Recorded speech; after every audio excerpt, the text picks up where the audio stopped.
stayed with us tonight. You saw a beauty. Wow!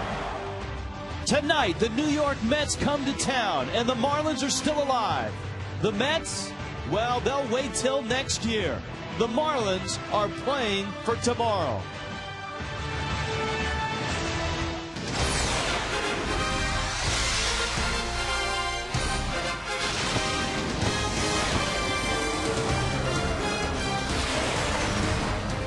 Are you ready for this, South Florida? Biggest game of the year, biggest series of the year. It starts tonight.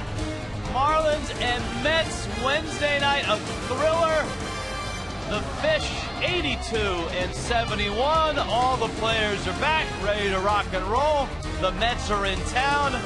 And the Marlins, who won on Wednesday, had a lot of pieces fall into place last night. Hi, everybody. Rich Walsh along with Tommy Hutton.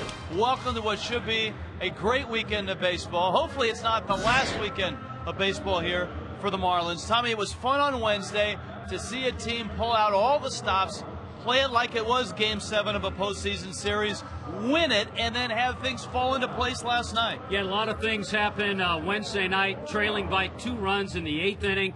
The Marlins were able to get a run in the 8th, 2 in the 9th off Brad Lidge. Good base running by Hanley Ramirez, clutch base hitting Jorge Cantu and Brett Carroll. Okay, so here's what's fell into place since then. The Marlins, of course, winners on Wednesdays, didn't play last night.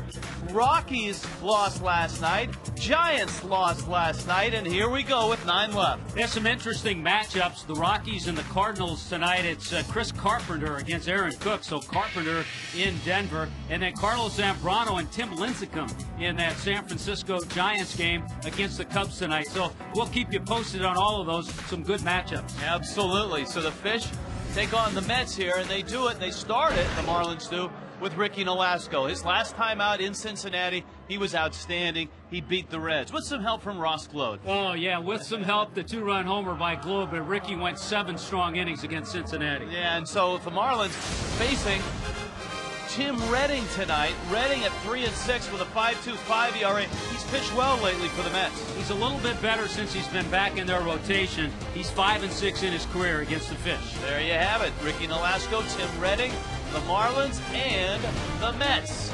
And when we get back, more on the Mets from a former Met for about a month. That's Niner when we return.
Of a Toyota during Toyota's Best for Less sales event. Toyota moving forward.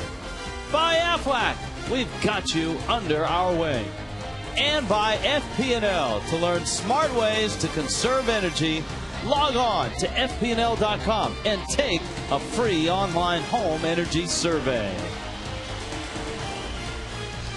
This starts a very important weekend for the Fish. Landshark Stadium, Marlins and Mets with 9 games left. The Marlins 4 back in the wild card. To help set the stage, Craig Minervini and Jeff Conine.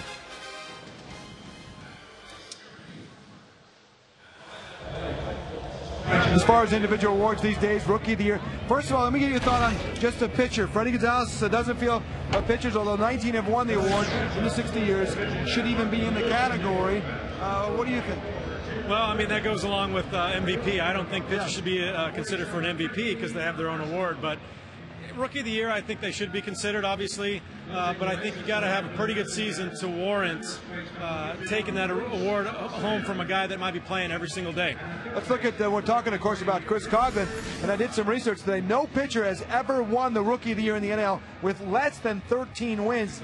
And even those, as you look at Coghlan's numbers here, that was, Nomo was 236 Ks, Valenzuela, who was unbelievable, 8 shutouts with those 13 wins. Dontrell had 14 wins when he won it for your team, Niner. Look at those numbers. How do you deny a guy who's not only leading rookies in hitting, he is 5th in the National League in hitting? Well, you look at those numbers, that pretty much speaks volumes right there. I mean, you see a lot of number ones there, and that's first. He's ranked first in all those categories amongst rookies in the National League. So people look and wake up, and I don't know if there is going to be a problem, but he should be considered as the National League Rookie of the Year. Well, he had another multi-hit night the other night, which helped. It was on ESPN, and Rick Sutcliffe has been quoted, who did the game, saying he's my guy. He said, when I won the award in '79, I had 242 innings pitched. I won 17 games. He wasn't tooting his own horn. He was saying, I think it's got to be that kind of a dominant standard for a pitcher to win, because he does only participate 1 out of 5. We'll see how the voters go, but certainly as the Marlins stay in this race, that only helps, and they're in this race. How big about this game tonight? Well, it's big. I mean, we talked about every game being the biggest game of the year now, and that's tonight is it. This series is it. They're coming in with the Mets, which has been a struggling team all year long. I think it's a good chance for them to get some victories under their belt. Got the Colorado Rockies have a very tough series with St. Louis Cardinals this weekend. Carpenter tonight, Wainwright tomorrow. So it's going to be interesting come Sunday, I think. All right, we'll see. We'll have Niner in the post game. Right now, we'll get you set for Game 1 of this series. Tim Redding will pitch for the New York Mets against Ricky Nolasco. Comes off a nice performance against the Cincinnati Reds. It's Game 1 with Rich and Tommy coming up next.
And 88, they're already thinking about next year, and their lineup though is starting to get some of the regulars back in it.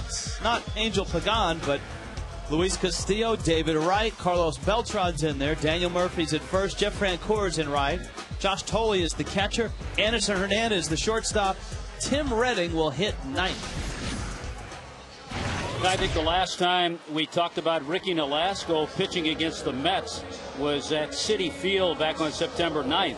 We told you before the game there were a number of hitters that have given him problems, and overall his lifetime against the Mets just 3-6. But in that game he pitched well. He went 6 1/3, gave up just 4 hits and 3 runs. Coming off that terrific game in Cincinnati, his last time out, 7 innings, 4 hits and 2 runs. Marlins defensively tonight with Nick Johnson back in there. Yep, good to see Nick back in the lineup. Cameron Maven in center, flanking him, Coghlan and Ross. There's Nick over at first. Cantu moves back over to third, and John Baker behind the plate.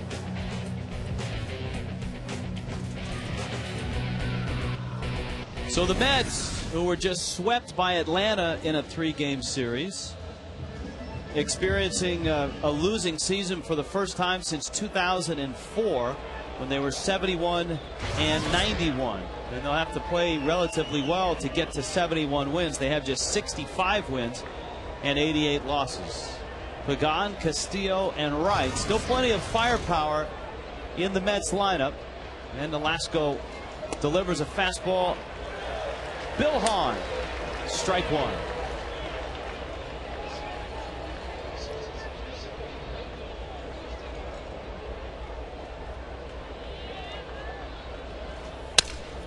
Broken bat, right field. Cody is there and makes the catch. We talked about Ricky Nolasco last time out against the Cincinnati Reds. A 3-2 win thanks to Ross Clode's 2-run homer. But in that game, 10 strikeouts for Ricky. 7 innings, gave up just 4 hits and 2 runs. And look at the walks, only 1 in that game. And his numbers since coming up from the minor leagues almost mirror his numbers from last year. Last year, 15-8, an ERA of 3.5. Castillo takes down low. Since he's come up, he's 10-4. His ERA just a tick over 4 at 4.05.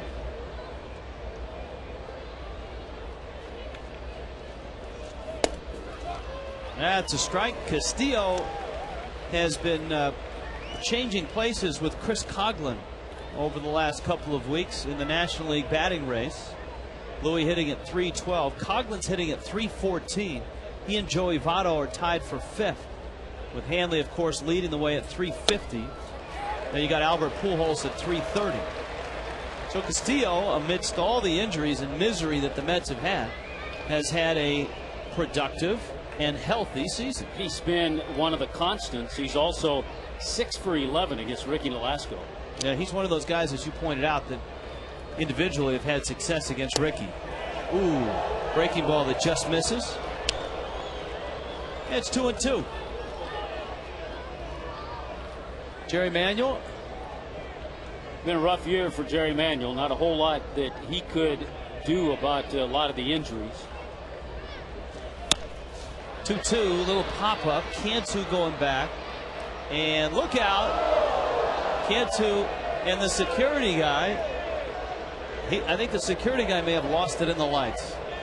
We talked about those lights, tough on left fielders and security guards.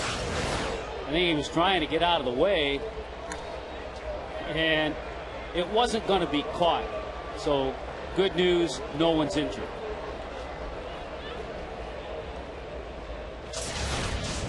Castillo's still up there. The count's 2-2.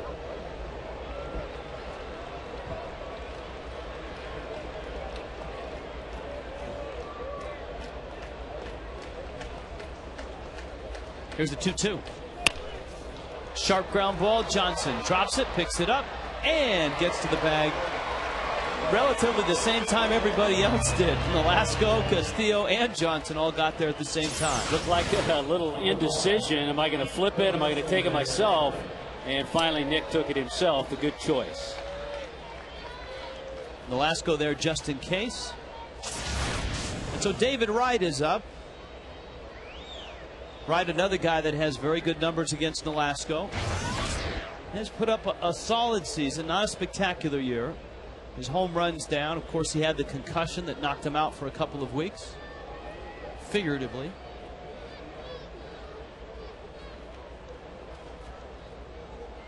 And Ricky starts him with a fastball that's popped up. Let's see if Nick has room. Johnson over. And that one out of play. And it's 0-1. Got the security guards scuffling around tonight. Well, they're on the alert now. One over there at first base had to get out of the way for Nick. It's got to be fun for Nick Johnson to be playing in meaningful games in the last week of a season. The last time he did that was back in 2003, and it was in this ballpark with the Yankees in the World Series.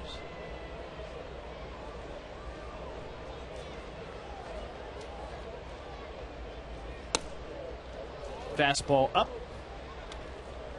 Yeah, Wright's been without a lot of the compliments that he has had. Carlos Delgado, Beltran's been out much of the year. Jose Reyes, the table setter in front of him. I think you can factor in a lot of things in the year that Wright has had with just 10 home runs, 68 RBIs. New ballpark, getting adjusted to that, not as much as you said around him. I think that's factored in.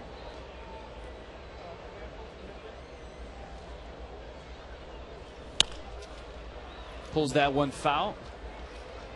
As well, Wright is sort of the face of the franchise, and with all those stars injured and out, he's the guy that has had to stand up and answer much of the questions for the New York media night in, night out, as the Mets have gone 65 and 88. 2-2 coming. Ricky started towards the plate, or started towards the dugout. Thought that he caught enough of the plate to get the strikeout.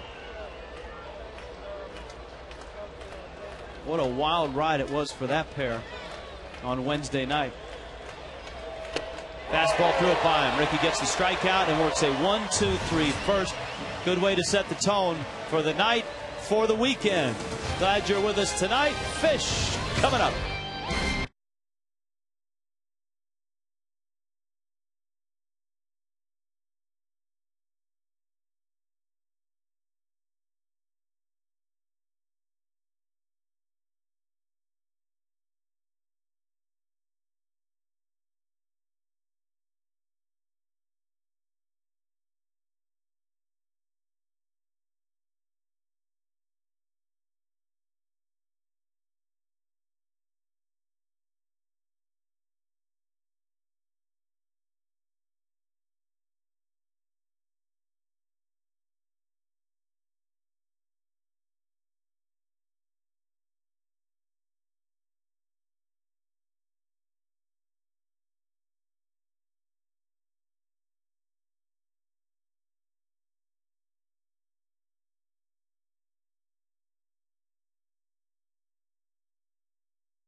Well, and there is a look at the 31-year-old veteran, a guy the Marlins have seen a lot of over the last few years. Tim Redding at 3-6. Redding, a couple years with the Nationals, Houston, San Diego, and with the Mets, he gets a strike to open up Coughlin's at bat. Chris comes in 5th in the National League in hitting. His 120th game in the big leagues, and that one gives him a face full of dirt. It's 1-1. 4th time the Marlins have seen Tim Redding this year. They've beaten him twice. And it's the 3rd time they've seen him within a month. They beat him in New York early in September. He beat him here. Coughlin line drive left field. Pagan is racing, and he makes the catch in the corner. Chris hit it well. Pagan runs it down. And here are the Mets defensively. A lot of left fielders don't catch that. Pagan, a center fielder by trade, has good speed. Beltran, you're not going to replace him at center. Frank Core, the right fielder. Wright and Murphy at the corners. Hernandez, Luis Castillo, and Josh Tolley behind the plate. Well, here's Nick Johnson. If I were to tell you Nick Johnson was 0 for his last 18, you might scratch your head at that, because it hasn't looked like he's really been struggling at the plate. He's hit line drives and balls at people, but the numbers have kind of mounted up on Johnson, and his average has dipped to 291. He actually, too, Rich, hasn't walked as much as he did early on. He doesn't have a long history against Tim Redding because he was his teammate with the Nationals. He's 1 for 4 with 3 walks in his career, and Johnson pops that one up. Murphy makes the catch. So Tim Redding gets a couple quick outs, and up comes Hanley Ramirez. Hanley has great numbers against Redding, and in New York on the 8th of September, Hanley went deep. Yeah, I'm sure this is a guy Tim Redding paid special attention on in the team meeting. Hanley Ramirez hitting over 400 with 4 career home runs against Redding. It's been the long ball. The last 2 times the Marlins have faced Redding, one a loss and one a win. The win was the one you just saw. Hanley homered, Cameron Maben homered. Marlins won 4-2 in New York. But even in the loss down here, the Marlins hit 3 homers against him. So that's 5 homers against this guy in the last 11 innings that the Marlins have faced him. Chris Coughlin hit 2. Dan Uggla hit a solo shot in what was a 10-3 Mets win. Now he takes in, and it's 2-0. It is Bill Hahn behind home plate. Phil Cuzzy, Mike Estabrook, Jerry Crawford on the bases. Yes, the mustache is still there. A swing and a miss. I'm not sure if he has a special mask that allows for the mustache. Wait a minute. Did he shave it?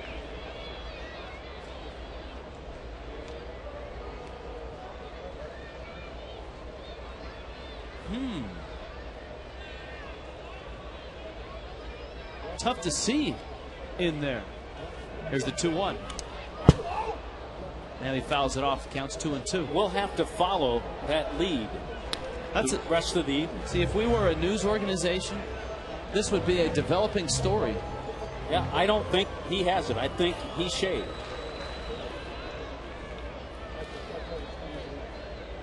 It just doesn't feel the same then. I mean, that's not Bill Hahn. That's an imposter.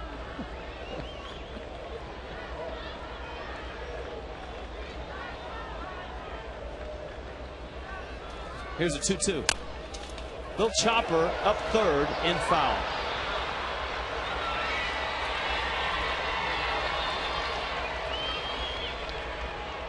So Hanley's going to have to come back. All right, here's our definitive look. Does he or oh, that doesn't even look like Bill Hahn. See, if he were to walk in the stadium tonight in street clothes, it would be like, who's that guy? I thought Bill Hahn was working the plate. Yeah, that's not Bill Hahn. See, just in case you forgot the look. Maybe for Bill Hahn, it's his off-season look. He's just getting it a little sooner. Maybe his wife prefers the non-mustache look. Yeah. So when he comes back home after the season, 2-2 to Hanley. Hanley with a chopper, right, charging, and can't get it. Hanley's got a base hit. Do-or-die play for David Wright. And Hanley comes up with an infield single. It's going to bring Cantu up. Also, watch this hop. It took a funny little hop just as David Wright was trying to pick it right there. Skips away from him. No chance at all. Hanley Ramirez, the good news, running 100% up the line to pick up that base hit. And we've talked about Hanley Ramirez as he closes in on 200 hits. That was his 194th. 200 hits and a batting title. That looks like it's going to happen in the next week. Cantu now. And Redding throws a breaking ball for a strike. Jorge Cantu didn't have the game-winning hit on Wednesday night. He had the one that tied the game, and he had 3 others that were big as well. He had 4 hits in his last 4 ABs. Drove in 2.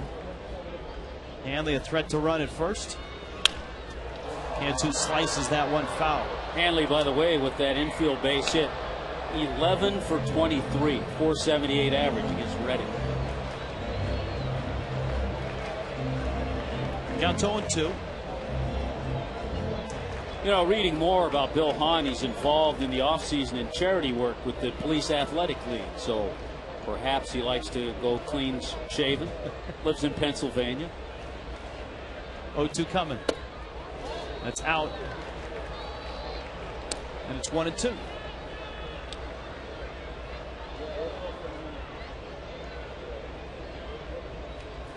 Of course, umpires around baseball as well, I'm sure, anxious to hear if they get the call for the postseason. Cantu rips it into left field. Pagan is there. Boy, the Marlins hit 2 bolts out to left, and Pagan ran them both down in the first. We are scoreless.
Be there.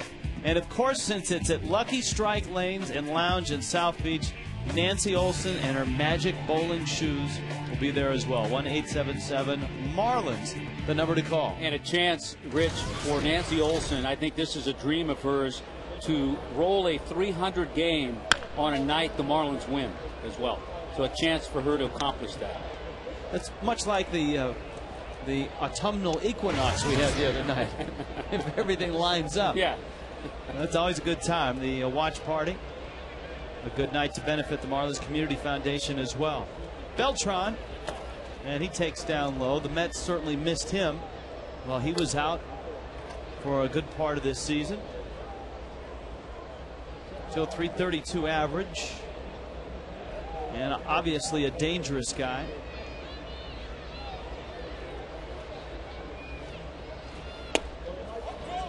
They've been cautious with him since he's been coming back. Really haven't doubled him up in terms of night after night, running him out there. His injury similar but not as severe to that of Alfredo Amezaga's. And he rolls that one out into center field. Maben will pick it up. And Beltran's got himself a hit. Well, he missed 2.5 months with that bruised right knee. He's hit about 315 since he's come back from the DL. Daniel Murphy now. I think in the offseason, Murphy's name and place will be discussed a lot by Met fans. Will he be at first base? Will he be in left field? Carlos Delgado, of course, injured much of the year himself with a hip injury, is a free agent. There have been some talk that the Mets would like to try to re-sign Delgado, maybe at a discounted rate. You know, the one thing Murphy has proven this year is that he can hit at this level. He has 36 doubles. There's 11 home runs. They're not sure if he can be that power guy at first base, though. That's a fair ball. Down the line it goes and into the corner. Picking it up is Ross. Beltran around third. He'll get stopped there. And the Mets have opened with a single and a double here in the second. Murphy snuck that one by Johnson. And the first base umpire, Phil Cuzzi, right on top of it. Well, there's double number 37. He rips this ball past Nick Johnson. Phil Cuzzi a little footwork down there and made a nice call. And Beltran, maybe with a healthy knee, maybe if there were 1 or 2 outs, may have tried to score, but nobody out. Third base coach Razor Shines held him at third. Infield's back. Francoeur is up.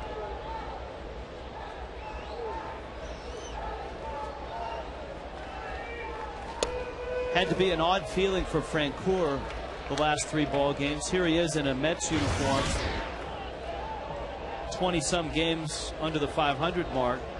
And his team, his hometown team, a team he was a part of until midway through this season, the Braves, red hot. And Francoeur goes deep and out, and it's 3-0. His 13th of the season, Jeff Francoeur. Well, he's certainly made his bid to be the right fielder for the Mets next year. He's played 68 games now with the Mets, hitting about .310. That was his 8th home run as a Met. And that goes back to what you were saying earlier. It's still a pretty good lineup. I mean, Pagan swings a bat. You got Castillo, you got Beltran, Murphy, Francoeur. And pitch right out over the plate, right where Francoeur can get good extension, and a 3-run shot. Yeah, the Mets line up offensively with anybody in the National League. There's Tolley. He takes a letter high strike. In fact, the Mets hitting .270, second in the National League. Of course, their home run numbers the lowest in the National League. I think the interesting thing about that, they're second in the league in batting average, but 11th in the league in runs. They may have moved up, though, with 3 quick ones right there. Tolley pulls a breaking ball. Uggla knocks it down, picks it up, flips to first in time, and Nolasco has the first out of the second inning. A 3-run homer by Jeff Francoeur has put the Mets on top. Here comes Anderson Hernandez. Number was the long ball that touched Rickey in his last start in Cincinnati. He gave up the Stubbs home run to open up the ball game, and the Hannigan homer to almost finish up his outing. That was in the 7th. Ross Glode rescued him with the 2-run pinch hit homer off Bronson Arroyo. Yeah, the Hannigan home run put the Reds ahead. You know, the other thing about Francoeur, he's doing this for the last month or so with ligament damage in his thumb. That's a great point. We forgot about that. He's going to have surgery immediately following the end of the season on that left thumb. High pop. Hanley's out. Maben's in. Maben drops it. Wow. Now that's not a ball that you lose in the lights. Not when it's up that high. And an error on Cameron Maben. That's just a bad error. Took his eye off of it. They got it. He called off Hanley. Like he may have gotten a glove in front of his face, but boy, that's an out that's right there. A chance for Ricky to get right through this inning with 3 quick outs after the 3-run homer, because the pitcher's up here. Now it allows Redding to drop down a sacrifice bunt. And bring Pagan up with 2 outs. Well, we'll see if Redding can execute. Hernandez has decent speed at first. Redding pops the bunt up. Johnson gets it. So there's 2 outs, and Pagan will come up, but Hernandez is still anchored at first. Trying to figure out how to score that. It's really not a pop fly because it's more a line drive bunt. But 1 pitch, 1 out. That's good.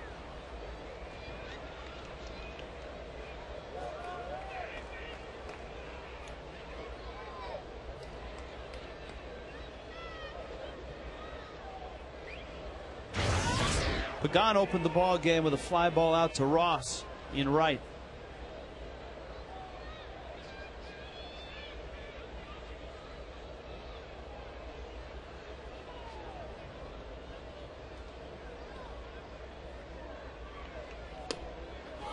I think although the season's been a big disappointment for the Mets, they have been able to get a pretty good look at Angel Pagan. And he's played pretty well.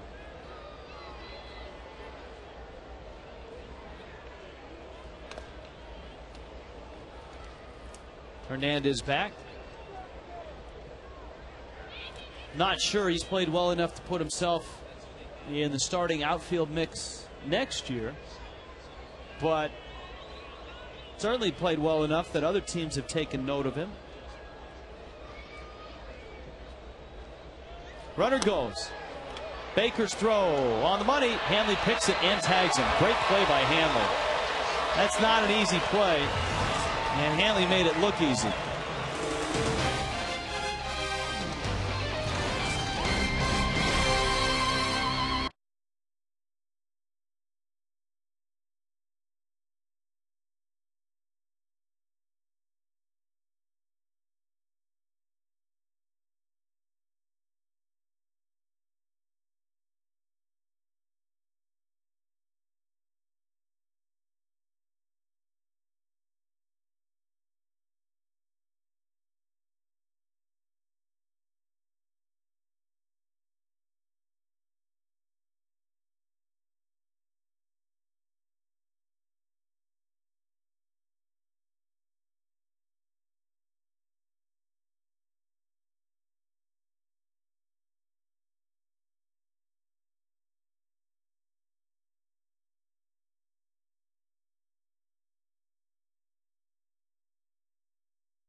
Dan Uggla, John Baker, and Cody Ross. They're going to have to stay with the same approach. They had a good approach in the first inning. Some balls hit well off Redding, and they're going to have to keep that same approach.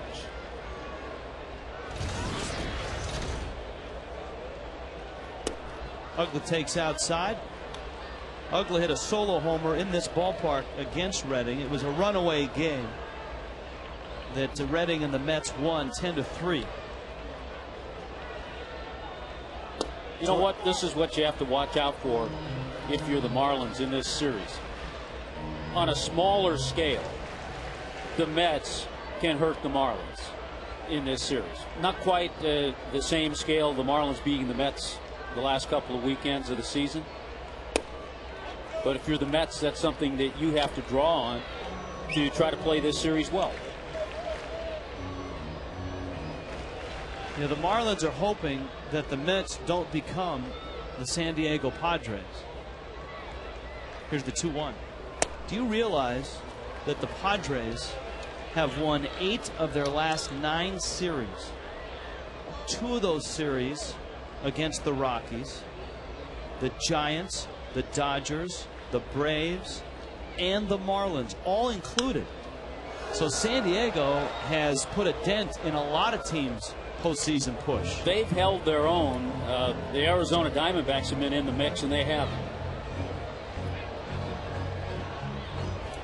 Which starts you thinking about next year and Bud Black and the Padres. If they could add a few pieces, maybe they are next year's San Francisco, a team that probably surprised a lot of people this year. Uggla left center field, and Beltran eases back and makes the catch. Our weather tonight brought to you by Mikasuki. Come play our way. 87 degrees, got some humidity. 63 in New York right now. But it looks like a good weekend for baseball. And it's your last chance in the regular season. Come out and see the Fish. Tomorrow night is a Super Saturday. And of course, Sunday the season closes at 1 o'clock. And by all accounts, it seems like we're going to have a great weekend weather-wise. Baker rolls it into center field. That's a base hit. Baker's aboard. Here comes Cody. Well, you hit this ball and you think, oh, the pitcher's got it, and you see it get by him. Redding can't believe he didn't make the catch. And Baker has himself a one-out single.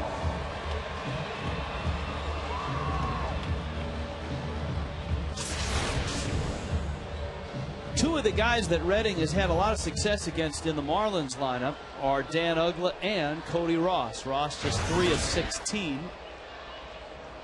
Uggla is now 2 for 17.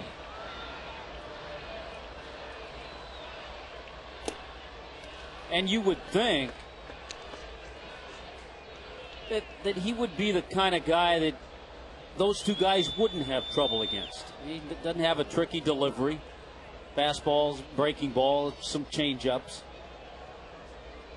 Not the devastating change-up. No, not the devastating one. Mostly the lefties, actually. Little slider. Last year was one of those years where he was a durable starter on a bad team in Washington. He went 10-11, which is probably no small feat. His ERA just a shade under 5, but he did make 33 starts. High pop-up. And it's 2-1. Well, we've talked a little bit about Redding. The hitters going over the scouting report. They'll sink it to both sides, curve and slider. Backdoor that slider to left-handers. So he's what you call, we use the term, this guy's a professional hitter. He's a professional pitcher.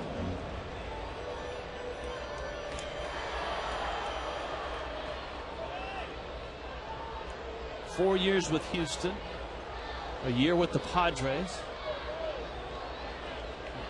Out of Rochester. Little roller foul. Up in New York, Monroe Community College, Astros draft pick originally.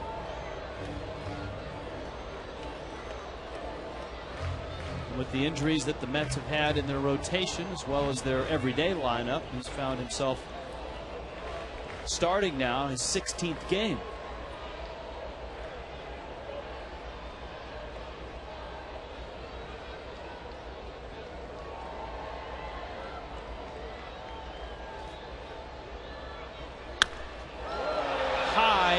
and deep and foul. Way back in spring training for Tim Redding, he came up with a rotator strain. At that time, he was battling for the number 5 spot. And their rotation had to go on the disabled list.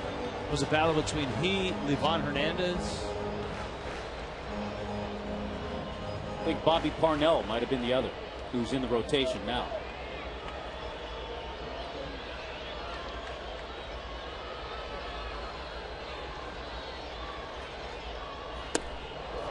Struck him out, and so Redding's dominance of both Uggla and Ross continues here in the second.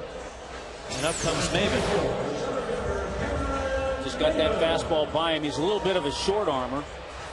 So that ball jumps in on you. Maybe 90, looks like 95.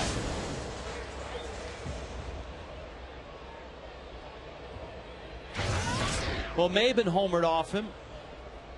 That was in New York.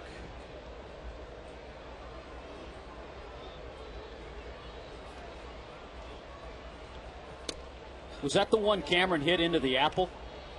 Yes. I think it was. Straight away center field. Maben's hit a couple home runs this year.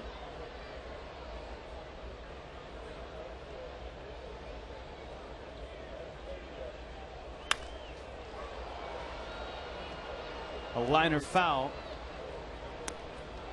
1-1. Braves have jumped off to a quick lead in Washington, 2-0 in the second.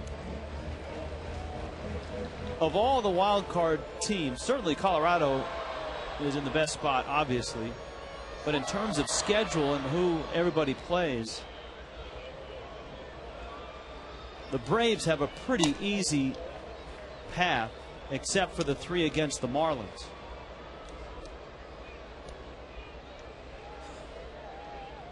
The Braves have 10 games left, including tonight, 7 of them against the Nationals.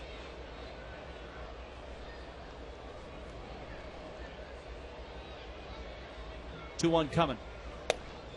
Right down the middle, it's a strike. The Giants, who were beaten late last night by the Cubs, still have 3 with the Cubs, 3 with Arizona, and 3 with San Diego.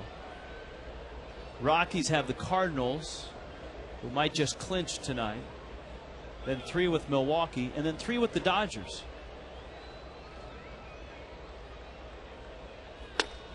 And even though the Cardinals and the Dodgers may have already clinched and be headed to the postseason, they still might be playing for home field advantage in the National League playoffs, in the Division Series and the NLCS.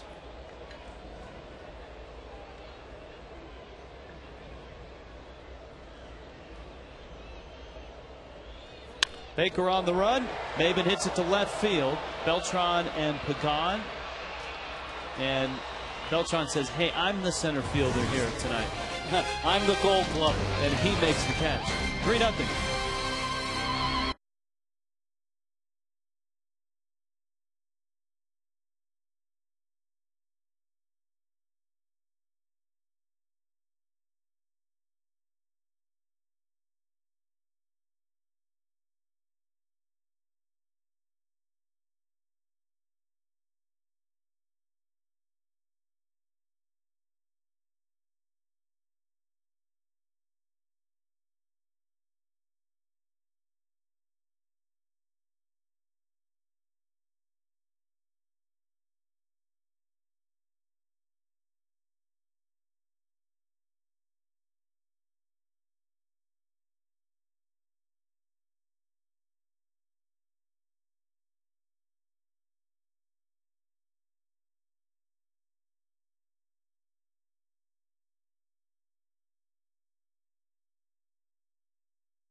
Rich, great idea to spend your Saturday night with the Marlins here tomorrow night. How about this?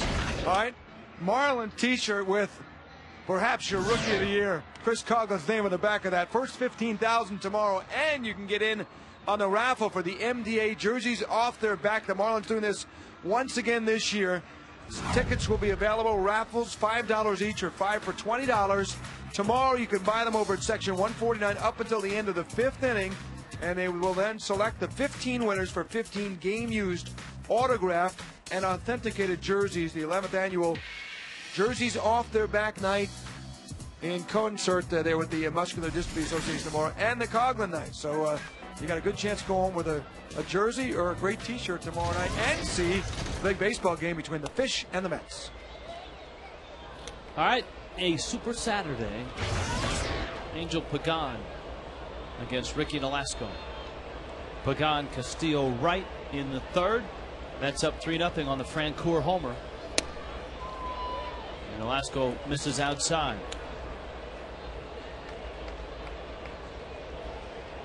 3 with the Mets, and that's it for the home schedule, the regular season. On to Atlanta on Sunday night, 3 in Atlanta. On to Philly with an off day on Thursday, a rare off day this late in the season. And then Friday, Saturday, Sunday against Philadelphia. I would imagine at that point the Phillies will be trying to align things for postseason and still trying to figure out who's going to close games. You know, it's going to be a fascinating last couple of days. Charlie Manuel trying to figure out who's going to be in his rotation, who's going to be in his bullpen. Where does Pedro fit? Where does Moyer fit? Where does Happ fit? We might see Pedro in one of those games.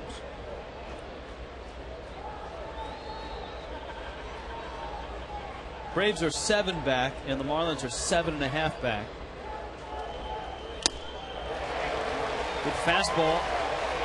And Pagan, who is still arguing with Bill Hahn over an earlier pitch in the at-bat, goes down swinging. Pagan is a guy that if you get 2 strikes on him, he will chase a pitch out of the zone. This time, Ricky gets him to chase the high fastball.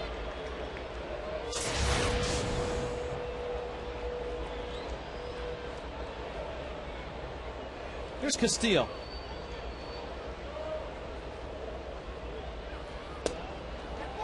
Louis takes a strike.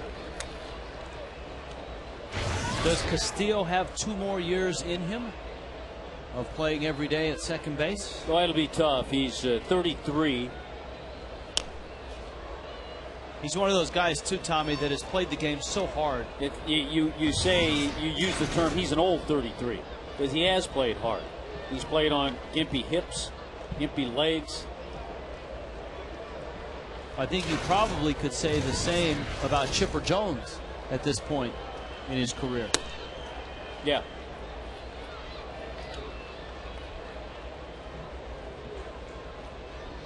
Jim, 9.5 years as the Marlin, Luis Castillo. Jim Edmonds, a guy that near the tail end of his career like that. I think Darren Erstad, another guy, punched him out. Good hook by Ricky. This is what's a good sign with Ricky Nolasco. After the 3-run homer by Frank Coeur, he would have had a 1-2-3 inning if not for the error. But he was able to pitch around that. He's made good pitches here in this inning.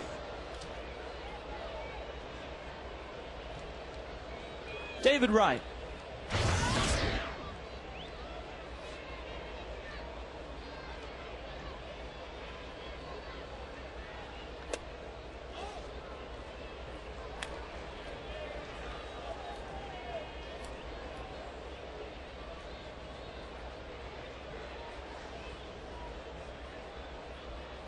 Wright was Nolasco's first strikeout back in the 1st.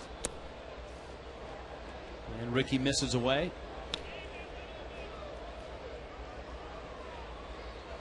Over in the American League, I guess really the only games to watch tonight, Minnesota at Kansas City and Detroit in Chicago to take on the White Sox. Tigers have come to life. They've won 4 in a row. The Twins continue the chase. They've won 3 in a row. A couple of interesting pitchers. Carl Pavano for the Twins in that game, and Jake Peavy pitches for the White Sox. Who would have thought that, mid-season, if you would have said the Twins or the Tigers are going to be in this wild chase, and in one of the ball games, you're going to see those two guys. The White Sox are going to run Peavy out there. And Pavano's going to be pitching for the Twins. And both those clubs, Minnesota and Detroit, can't look ahead to their 4-game series next week. It's a 3-game lead going into play tonight. And it's in Detroit, I believe.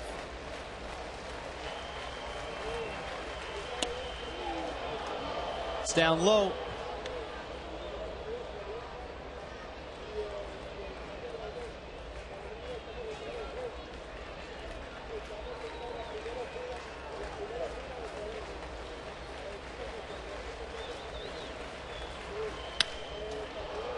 Good pitch. And Ross is there, makes the catch. So Nolasco bounces back with a 1-2, 3/3, 3-0 Mets.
On TBS.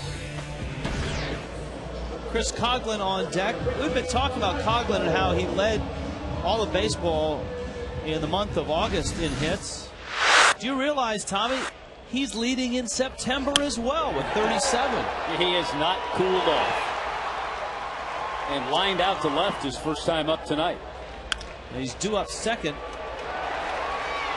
in this inning. Ricky Nolasco leads it off. Redding's 0-1 pitch to Ricky. Line shot, base hit, center field. Nolasco with a base hit. That'll bring up Coghlan. You know, when your pitcher starts a rally, you just got to get something going. A good swing by Ricky, his 7th hit this year.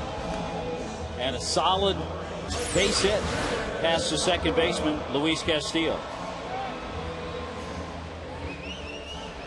That away, Ricky. Looked like he looked up in the air after he hit it. I know. You can tell he hasn't hit too many line drives back up the box. He thought that was a fly ball to right. So let's see if the Marlins can get something started against Redding. Coghlan's liner was down the left field line, and Pagan went into the corner to get it. Redding misses to Chris.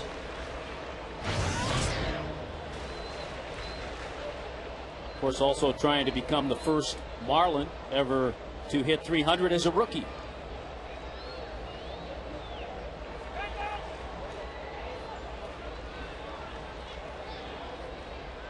You know, if you're a Marlins fan, that we have in the last couple of months documented Coghlan and his deserved mention as a real candidate for Rookie of the Year. We've championed that cause, and it's starting to spread. You see more and more national columns with Coughlin's name in there. The discussion starting with the pitchers and the position players. Yeah, Jay Happ helped his cause last night in Milwaukee. 9-4 win for the Phillies against the Brewers, and he was the winning pitcher.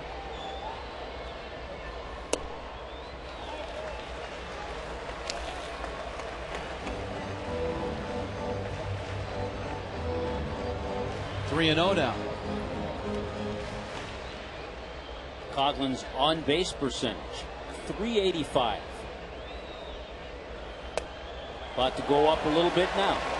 Single by Nolasco, walk to Coughlin, up comes Johnson.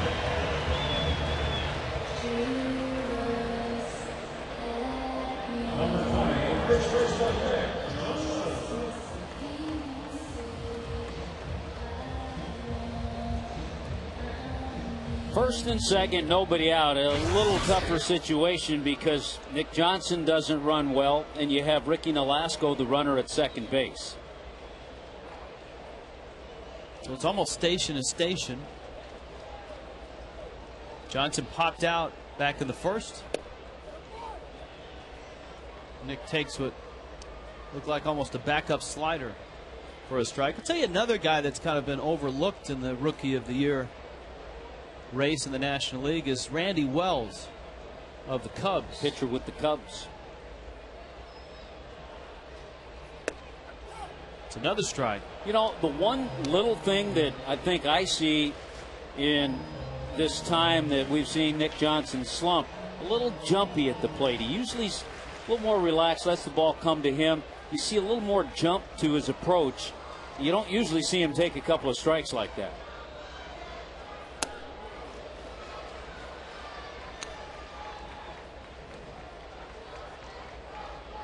Bottom line, this is a tough year to be a rookie. Yes, I mean, some years are pretty easy to figure out who's going to be the Rookie of the Year. And it's midway through the season. It looked like it would be a rotten year for rookies. Johnson swings and misses and strikes out. So Nick, his slide continues. He's 0 for his last 20. And up comes Hanley. But with the arrival of Hansen and Happ, I told you Wells has had a good year. Garrett Jones along with Coughlin.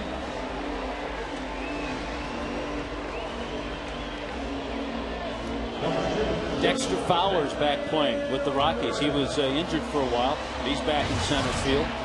Andrew McCutchen, his arrival has been fun to watch, certainly for Pirate fans. Colby Rasmus has put up some good power numbers, home runs and RBIs.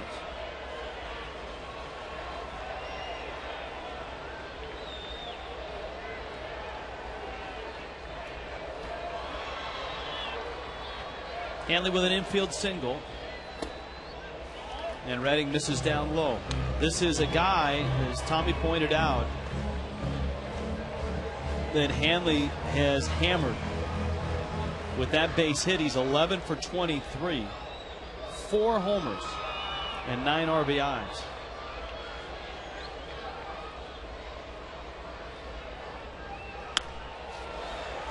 Got in on him. And it's 1-1. Good to see Hanley get that infield base hit. He had been in a little bit of a funk too. Since September 13th, he was just 8 for 40. His average at one time was at 361. Those are the career numbers. Remember, he got Nolasco at second. Much better speed with Coughlin at first. Hanley got jammed, muscles it into center. Beltran on the scene. And he snatches it out of the air. So a first and second with nobody out situation becomes first and second, 2 outs, and here comes Cantu. And it's a situation when you go back to the Nick Johnson at bat, people are going to be saying, why not bunt? You're not going to bunt with Nick Johnson up there. You have Ricky Nolasco, first of all, the runner at second. Very hard to advance him to third. Nick doesn't bunt a whole lot. He can't run that well either. Well, you got one of the best on-base percentages in the National League. And he's just in an 0 for 20, unfortunately. Cantu lined out his first time up.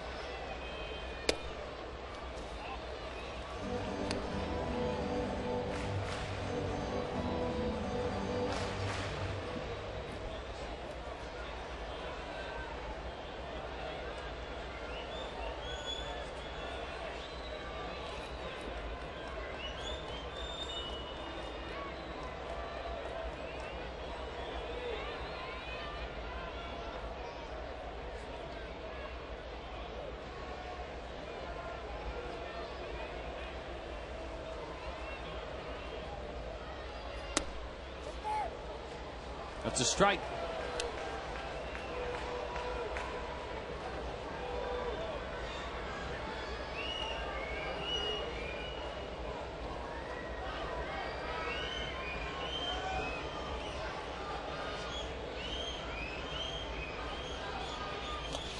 Breaking ball misses low and outside. And it's 2-1. I stayed up late last night and watched the finish of the Padres and the Rockies, and that wild finish in San Francisco with the Cubs coming back on the home run by Jeff Baker, the 2-out, 2-strike homer off of Brian Wilson to beat the Giants. Here's the 2-1. I did not know this part of the story. Derek Lee was on base with 2 outs. He scored ahead of Baker after Baker hit the homer, and in the mob scene after the home run, Angel Guzman slapped Lee on the top of the helmet, and of course Derek Lee's had problems with neck spasms. It forced him to come out of the game with neck spasms. Now Lee said he'd be in the lineup tonight, but the training staff isn't so sure. Sometimes the post-game celebrations can be dangerous. Well, the Cubs have had a few of those this year. Was it Dempster that hurt himself coming over the? Yeah, trying to come over the fence in the dugout onto the field after a walk-off win. And Cantu went around. So Tim Redding pitches out, and the Marlins' third fizzles out.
Here he is. Here's his question. Our Aflac trivia question. All-time Marlins who holds the season record for multi-hit games.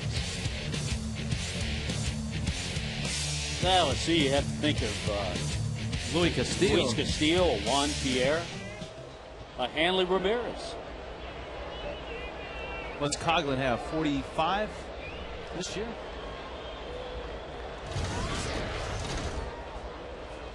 Beltran, big breaking ball from Nolasco for a strike.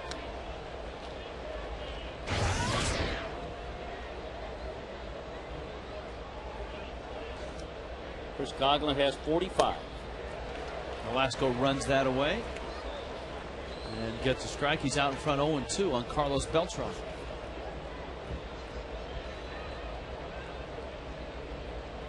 Ryan Braun is the National League leader. He's 2 ahead of Hanley. Braun has 57, Hanley at 55. Miguel Tejada and Pablo Sandoval at 53 apiece. For a long time, Miguel Tejada had the lead. He kind of cooled off a little bit.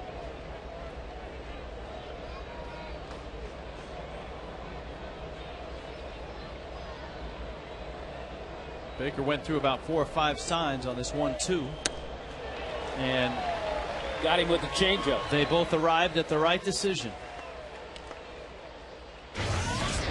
This copyrighted telecast is presented by the authority of the Florida Marlins, may not be reproduced or retransmitted in any form, and the accounts and descriptions of this game may not be disseminated without the express written consent of the Florida Marlins. And Wayne Garrett. Very nice.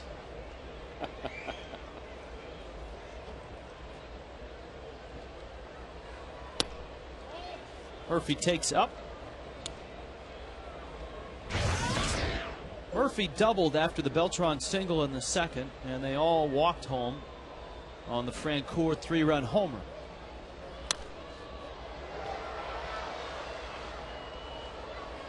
Yeah, you kind of look around the baseball, and especially when you've just played a team. I was looking at the box scores. How about Bronson Arroyo last night beating Pittsburgh? His 11th straight game where he's gone 7 or more innings. And of course, we saw him in Cincinnati. I saw him against Ricky. Yeah, gave up 5 hits, just a run to the Pittsburgh Pirates.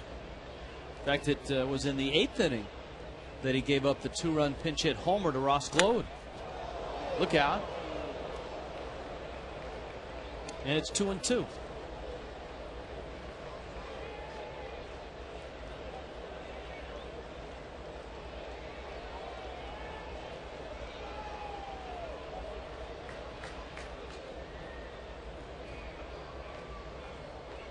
Here's the 2-2.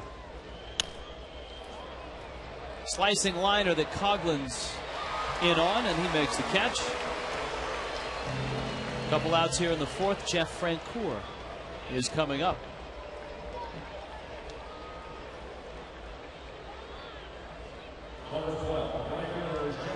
Well, Francoeur jumped on a pitch and drove it deep into left field into the seats, and that's the difference in the game right now.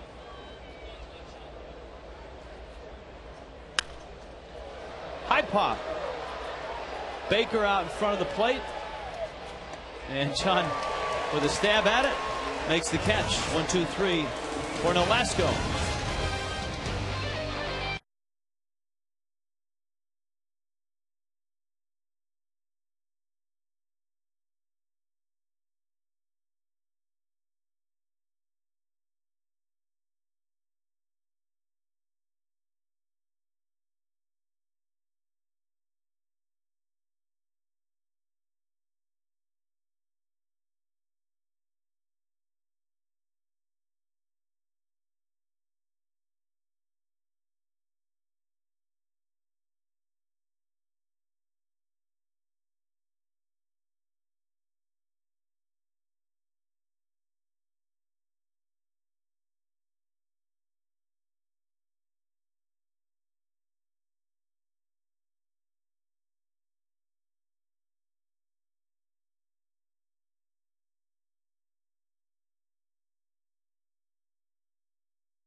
Who are you going to call? 1-877-Marooney. By Checkers, Little Place, Big Taste. By Honda South Florida. Visit your South Florida Honda dealers online at sfhondadealers.com to find a deal on fuel-efficient Hondas. I think you could use those words to describe Tim Redding tonight. Efficient through his 3 innings. You know, Rich, he has been, but it's also been a nice run by Ricky Nolasco after the home run of Frank Coeur. Redding escaped trouble in the 3rd. Marlins have a hit in every inning. Ugla takes a letter high strike. Ugla, Baker, and Ross. Marlins left 2 in that 3rd, so they've left 4 altogether. Ugla bangs one into center field. Beltran's had a busy night, and he makes the catch. 4 putouts tonight for Beltran already. Redding doesn't have a ground ball out. The Duck arrives, who holds the series or the season record for multi-hit games. All-time Marlin leaders. I'm going Castillo. Juan Pierre. JP, good call. Back in 04.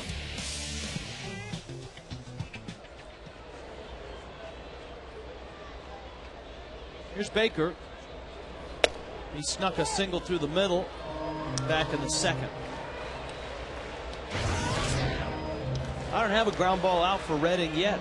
No, all fly balls and 3 strikeouts. A couple of the fly balls have been of the line drive variety. But you're right, no ground ball outs.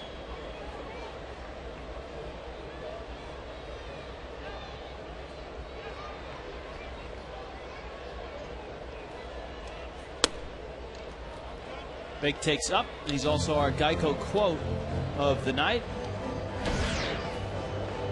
This team is incredibly resilient, and when things have looked their worst for us, we've rebounded from it relatively quickly.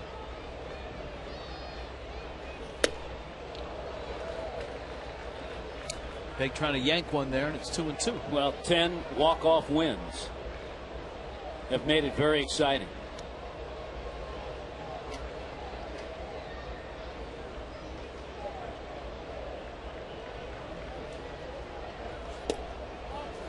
Pretty good pitch by Redding. I think Bake may have gotten a break.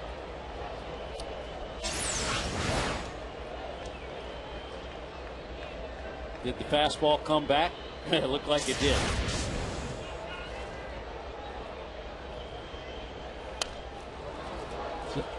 So I think Bake knows anything close, he's hacking now. Yeah, when you have a call, when in your mind you know it was a strike, it was called a ball, you got to be alive. And I think Bake knows that.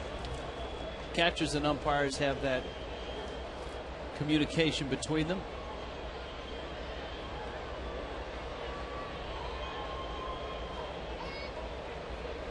Three-2. That's out, and Baker walks. So he's been aboard a couple of times. Up comes Cody. Cody Ross with his 24 homers and 90 RBIs. Career highs for him. So the Marlins continue their trend of having at least one base runner every inning.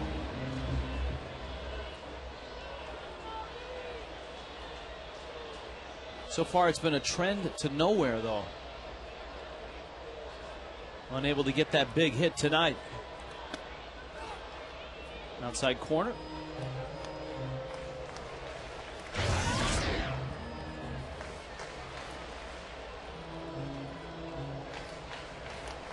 Tim Redding tonight. John Maine tomorrow. Sean West gets the start for the Fish. It's a Josh Johnson, Pat Mish matchup on Sunday. Mish, the lefty, is 1-4. Johnson is 15-5. So a big start for Sean West tomorrow night against John Maine, who's pitched well in this ballpark. Yeah, a guy the Marlins saw early in the year. He spent a lot of time on the disabled list. Now he's back. I believe it'll be his 3rd start since coming off the DL. Ball and a strike to Cody.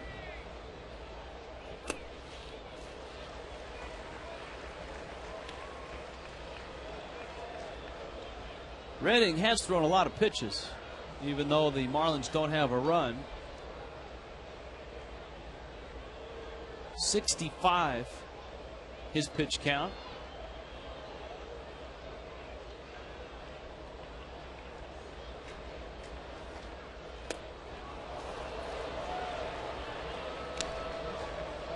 Well, he missed badly with that breaking ball and came back with the same pitch. And on the second time around, got Cody to chase it.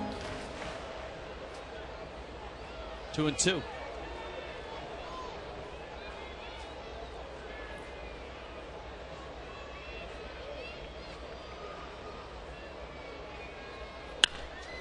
Went after a high fastball, right, starts a 5-4-3 double play.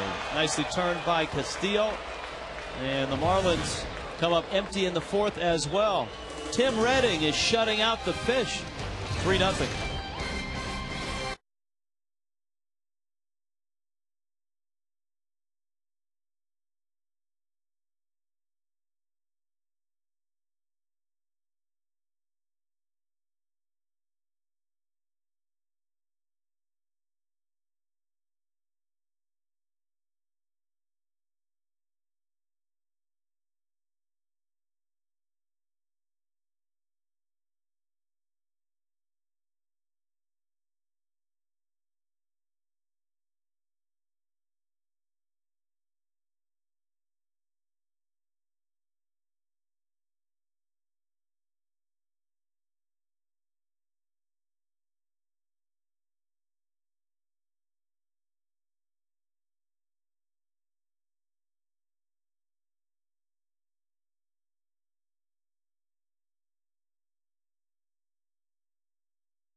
Y es presentado por KFC. Sobre los Marlins y press the SAP button on your remote or you're set. Hi guys. Here we are. Aquí estamos. Just like that. Sí, ¿Cómo están? Bien, ¿y tú? Tranquilo, chévere. Nos hace falta carrera, es lo único. We need some runs, man. Absolutely. This has been a frustrating night, Cookie, so far against Tim Redding. Well, he's pitched very well against our ball club. You know, last time he pitched against us too, he pitched very well here, and he's amazing. You know, he's done a good job as a starter, and he was used before as a reliever. But it's too early now, Tommy and Rich. Remember, we start in the 8th and 9th inning, and that's it. We don't want the public to leave. Don't go away. Yeah, it seems like we keep people around. We mentioned it, 10 walk-off wins, and that's just the way this club has done it. That is right. That's right. A big game for us here. See if we can win this series. Yep. And Raul, you're sticking around for the weekend, right? Yeah. It's the last weekend series. Actually, it's been a couple seasons where I haven't been able to be here for the last game of the year. So it'll be fun to stay here for this whole weekend and catch hopefully the Marlins winning all 3 against the Mets and not allowing them to have the satisfaction of saying that they were able to knock us out like we did the last couple of years. Yeah, good point. All right, guys, have a good show. You too, guys. Anderson Hernandez is up. Ricky Nolasco just dropped that one low.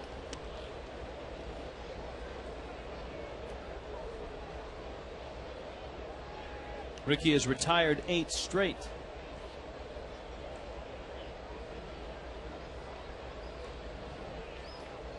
Yeah, you think about it. Very easily could be 10 straight. He had the fly ball dropped by Cameron Maben in center field. Tolley was the first to hit after the Francoeur homer in the second. But the bottom line didn't cause any problems. No harm, no foul. And Ricky has really settled in.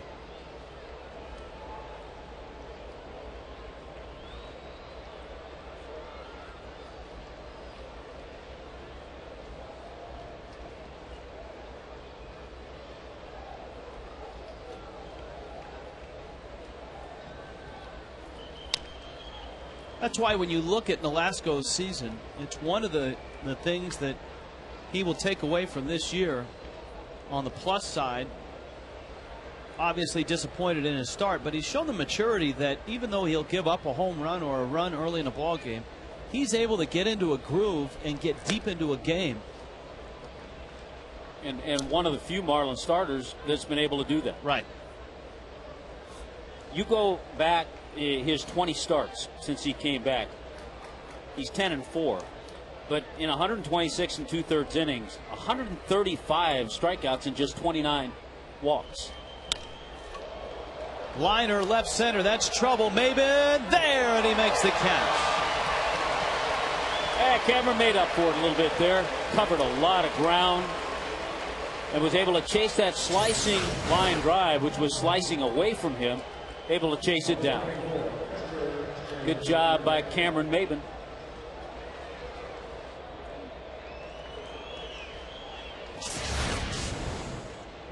Here's Redding.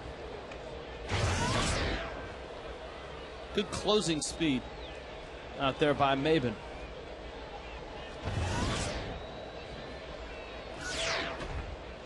Milwaukee has jumped out in front of the Phillies 4-0 in the second. Braves still have that 2-0 lead over Washington in the fifth. Later on tonight, of course, the Giants at home against the Cubs. Cardinals and Rockies. The Rockies will face Chris Carpenter, Adam Wainwright, and Joel Pinheiro. At least that's the schedule of starters for the Cardinals. And the Rockies trying to get Aaron Cook back on track. He's pitching tonight for them.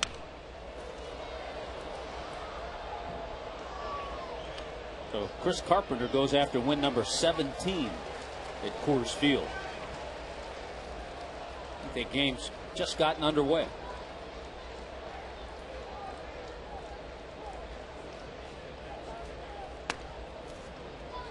Big breaker is high.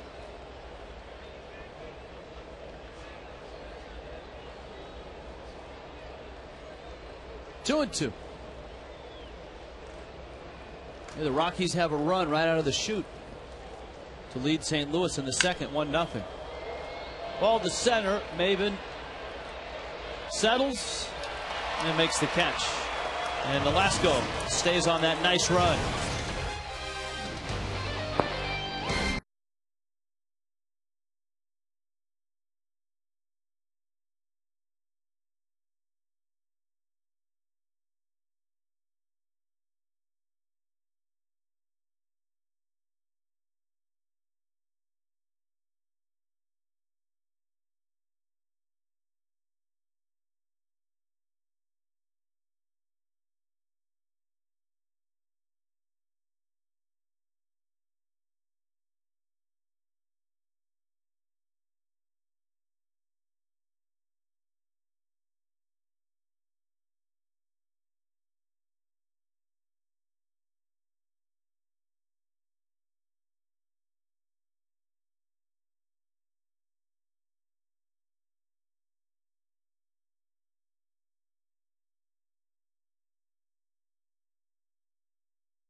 AT&T, the nation's fastest 3G network. AT&T, your world delivered.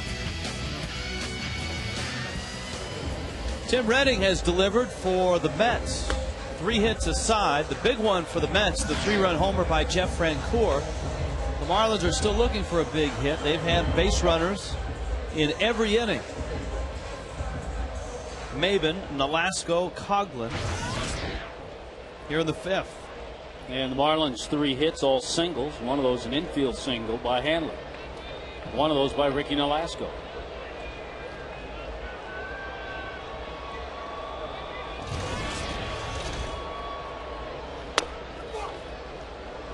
A high strike. Maben didn't like the call.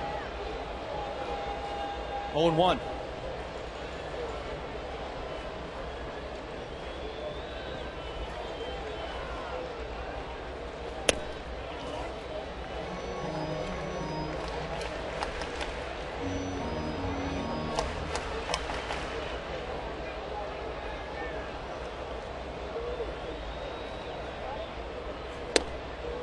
That's obviously hopeful that Johan Santana back healthy for spring training. Oliver Perez, a guy that they were counting on this year. It's been a washout of a season in the first year of a big money contract for Perez. Boy, they hope that he is healthy and that John Maine can stay healthy a full season. Because if you have Santana, those 2 guys, Mike Pelfrey will be back. Now you're looking at a number 5 starter. Could be a Tim Redding. He could move elsewhere.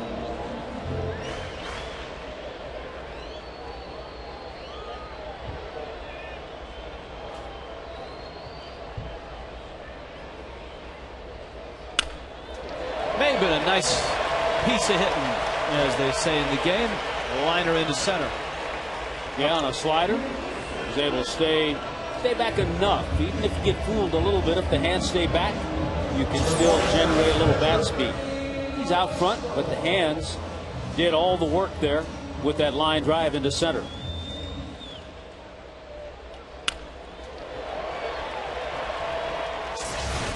So Nolasco had a base hit in the 3rd. Probably going to try to move Maben up.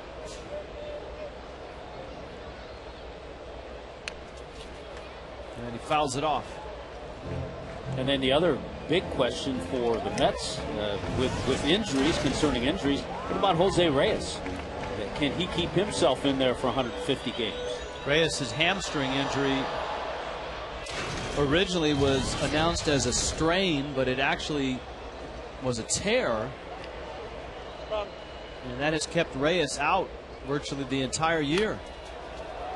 Not a good effort there. That's the second bunt we've seen popped up.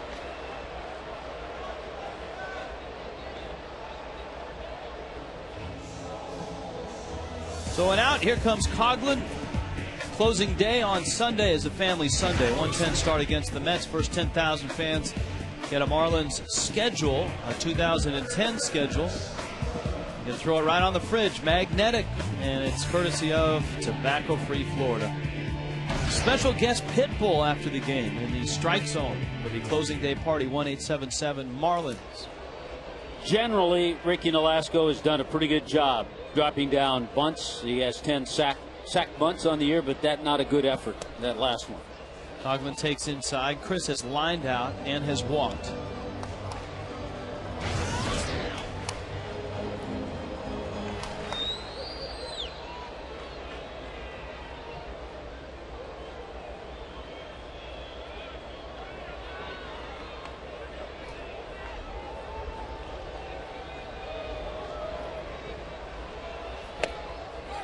Catches the corner, and it's a ball and a strike. 8-game hitting streak for Coghlan. Had a good series against the Phillies, was 6 for 13.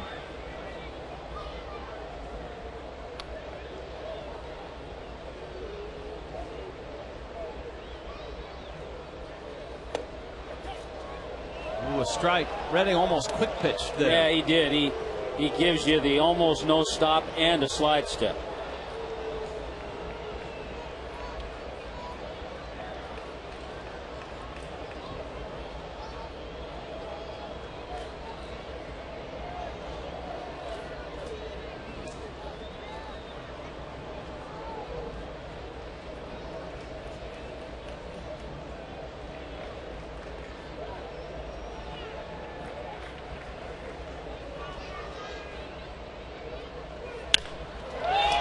Coghlan drives one to right center field. Beltran.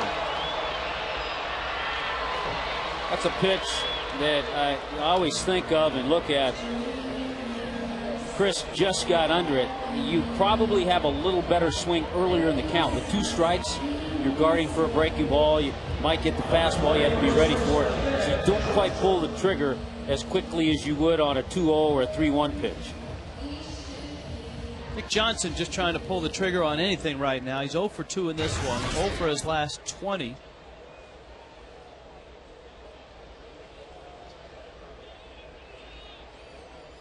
Redding struck him out back in the 3rd.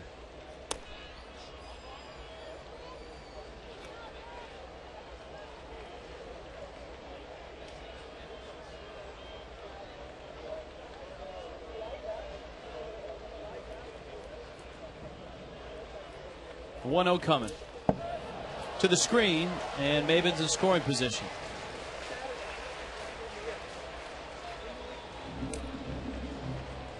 And another thing the Mets are looking at is their young catcher, Josh Tolley, to see if they think he belongs.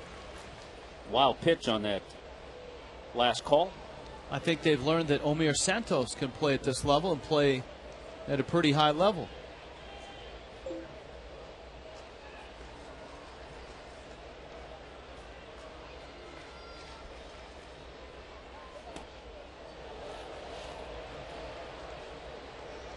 Yeah, and we talked about it. Brian Schneider's contract is up, so he'll be a free agent at the end of the year.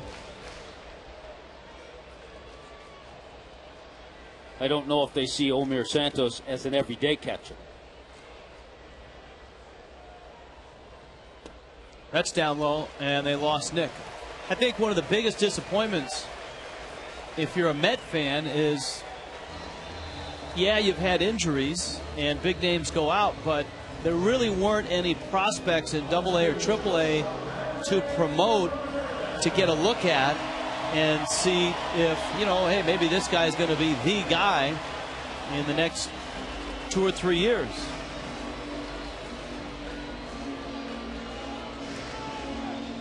In fact, they had a young outfielder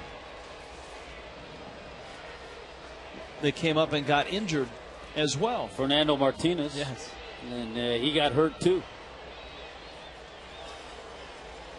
He'd have been that guy that would have gotten an opportunity. Right. And might have given them some hope and some thoughts that he might be a guy that'll be a star here one day. Hanley drives it to left field, hits it well, hits it deep. This game is tied! Just like that. Hanley Ramirez! Just like that.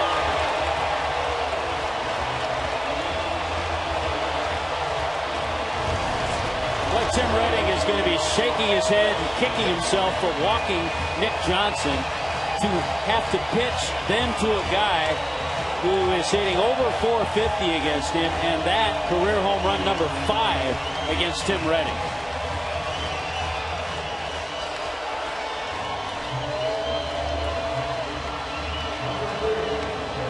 Somewhere in South Florida, Earl Weaver is smiling. He loves this game. A pair of 3-run homers. Jeff Francoeur and Hanley Ramirez. Cantu rips one in the corner. That's a fair ball. Into the corner it goes. Cantu rolling into second base. Jorge with a double, his 38th of the season. Going for Hanley Ramirez, Rich, home run number 24. Now has 105 RBIs. Another slider. This one didn't have that biting downward motion. It's our checkers double of the game.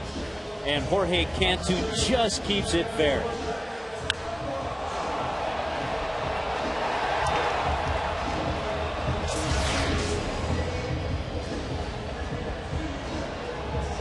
So 38 doubles now for Cantu. A season in which he's had a variety of injuries and maladies. See Hanley, home run number 24.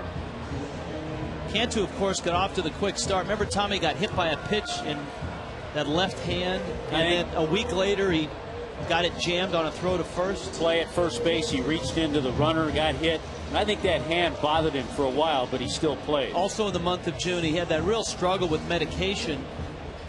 The blood pressure medication that they had him on made him nauseous and dizzy. There were times where he played feeling like he had the flu. So he's overcome a lot and produced. Uggla's 0 for 2 against Redding.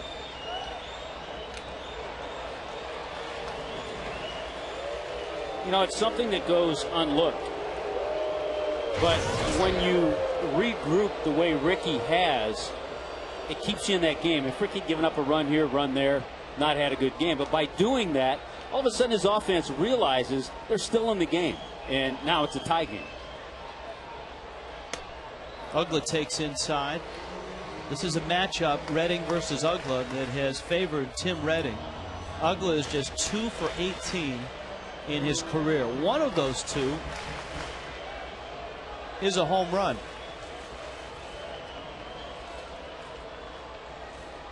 Twice he's flied to Beltran tonight.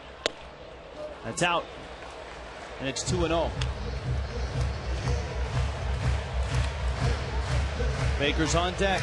3-3, Fish and Mets.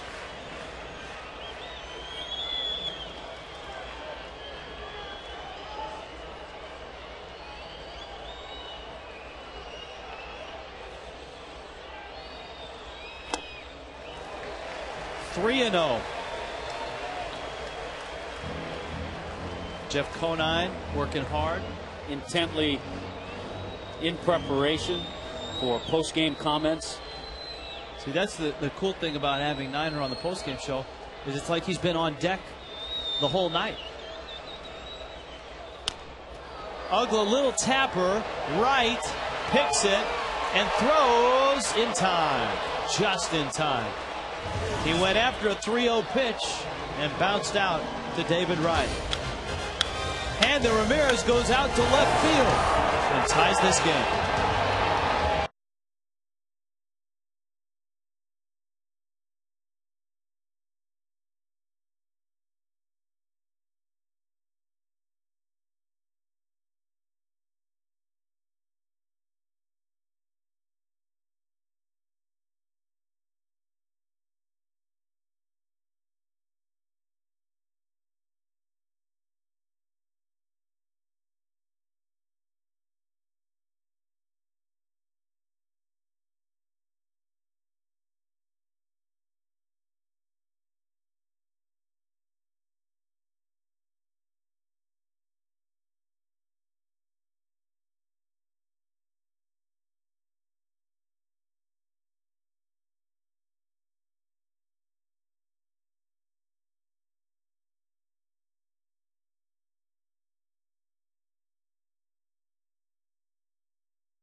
Stadium, it's 3-3 as we move on to the sixth inning. Exciting game.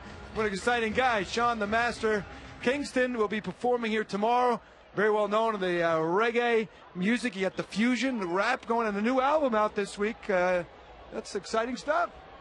Man, we got a lot of stuff going on, man. Sean Kingston here, man. I want to tell everybody in Florida, man, you know, I grew up in Florida, so it's going down 305 all day. Catch me on Twitter, twitter.com/Sean Kingston. But most of all, I got the brand new album. It's titled Tomorrow. It came out September 22nd. So I want everybody to go pick up that album. It's an amazing album. Make sure you go pick it up and support your boy. It's called Tomorrow, and it came out September 22nd. You're going to be here tomorrow as well? Yeah, I'm going to be here tomorrow. Yeah, man. Performing tomorrow. And tonight you got a chance to come out. You pulled down the banner. I threw the first pitch. Yeah. How'd the pitch go? The pitch was good. Did you play any sports growing up down here? Nah, I'm gonna keep it real with you, man. I ain't really a sports guy. Music was always my thing, but I follow basketball though. And I like the Marlins, of course, because I'm from Florida. Of course. You gotta keep it pimping, right? You know what I'm saying? Well, what was the big career launcher for you? MySpace. MySpace was big, you know. I got signed off MySpace, and everything that's been going on another level since then, man. The internet is where it's at. So all my people, make sure you follow me. Twitter.com/Sean Kingston. MySpace.com/Sean Kingston. SeanKingston.com is going down, man. All right, one last question, because the Marlins certainly have a big dream going on right now, and that is to try and make a run here and get to the playoffs. You always dream of this kind of success? I love this kind of success, man. You know what I mean? This is what it is right here, baby. You know what I'm saying? I love this, man. I love this. This is my dream. I've been trying to do this since I was 7 years old, so I'm here now. Ain't no looking back, man. Make sure y'all go pick up the album, man. Holla at your boy. It was out September 22nd. Yep, it's in stores right now. Right now. All right, thanks. Thank you. That's the master. Back to you. Keeping it real with Craig. Yeah, good stuff. That was good. That's a great success story. A local guy that has worked and wanted to do it since he was 7. MySpace, a chance to get on the internet. I think I just saw him on the Today Show a couple of weeks ago out in the plaza. See, I think Craig looks much more comfortable with him than Matt Lauer would. We just need to get Craig some bling. Ricky, the 0-2. Angel Pagan hit a ball that glanced off the glove of Nick Johnson and went for a base hit. Pagan has 13 stolen bases, so he's a threat to run. Castillo's at the plate with a count 1-2. Yeah, Luis tried to bunt 2 times now with 2 strikes, just trying to put it in play. Chops it over the middle. That might be 2. There's 1. Hanley's turn. Castillo got down there quickly. No chance. As soon as it's chopped, you know that Luis Castillo is going to beat it out. He has that swing where he's running out of the box as he swings. This is close enough. You're wondering if maybe Dan Uggla's going to take it, but he wouldn't have gotten Louis either. David Wright now is 0 for 2. He has struck out and flied out.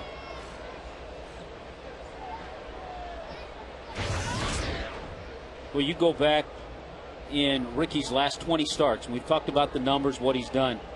19 of those 20 starts, 3 walks or less. So he's kept the ball in the strike zone. He's kept it real.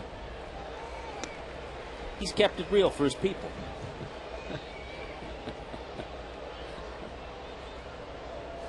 We were wondering if Craig was ever going to get the mic back. I think Craig was too.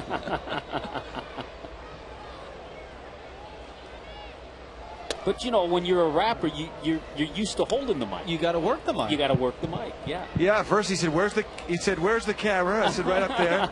And he was very quiet until we started. He reminded me of an old wrestling interview. Then he grabbed the mic away. He was working it. I liked him. He's good. He's a little too big to grab it right back. So I let him hold on to it. Cardinal sin for a reporter. That's all right.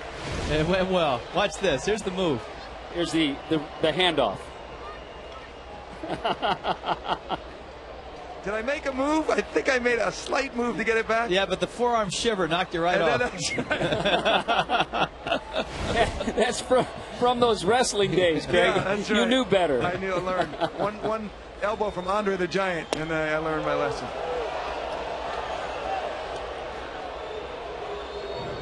Velasco thought he had a strike. Pretty good slider. Counts 2-2. Missed somewhere.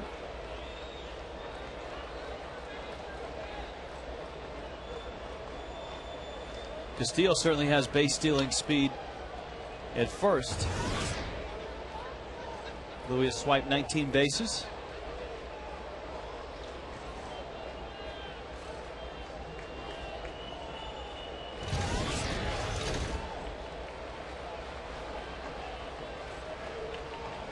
He bluffs and right, swings and misses.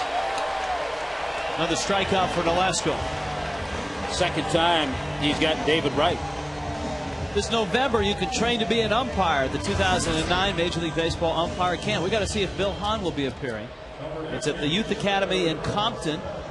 On-field instruction by Major League supervisors and former big league umps with over 200 years of combined experience. For more information, go to MLBUC.com. MLBUC.com.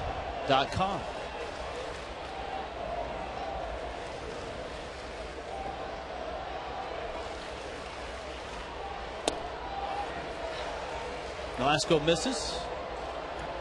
Beltran singled in the second and then struck out in the fourth. The big inning for the Mets was the second. That was the Francoeur 3-run homer. The big inning for the Fish, the fifth.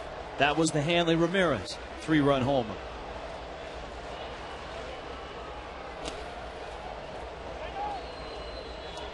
Ricky changes speeds to count 2-0.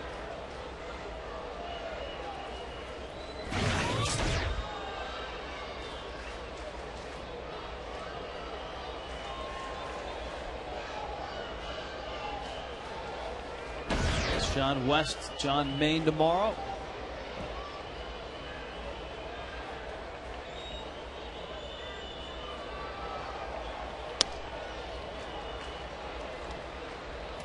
Well, now it's 3-0 against the guy that if you groove one in there can hit it out. And Daniel Murphy's on deck. So Ricky has to make some good pitches.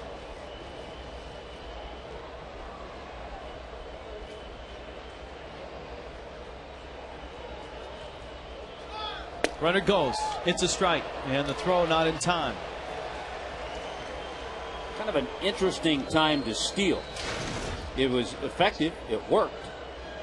But knowing that Beltran's probably going to take the pitch, that just gives you an idea of the jump and the quickness for Louis. I thought that he would be running on the David Wright at bat.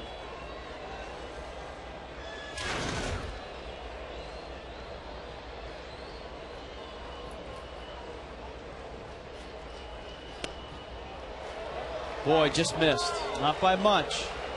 Beltran to first. Murphy comes up.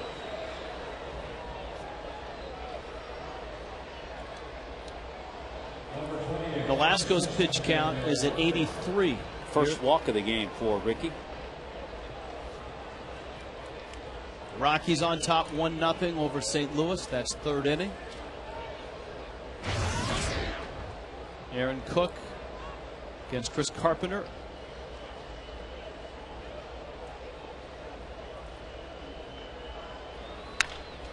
Murphy a ground ball. Johnson bobbles it and flips to Nolasco, who steps on the bag.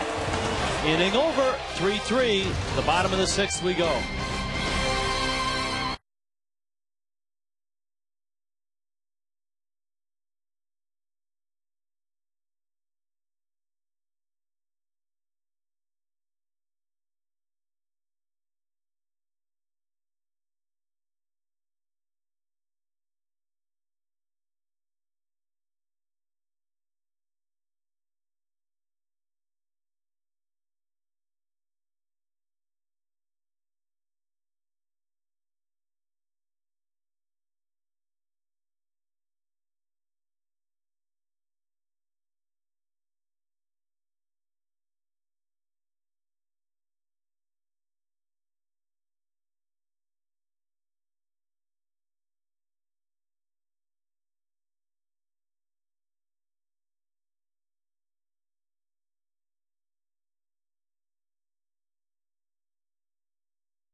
Saturday. Hello, Sunday.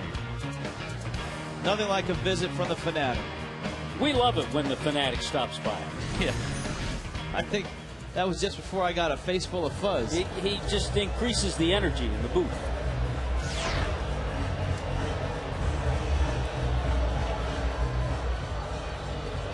It's been an interesting ball game here tonight.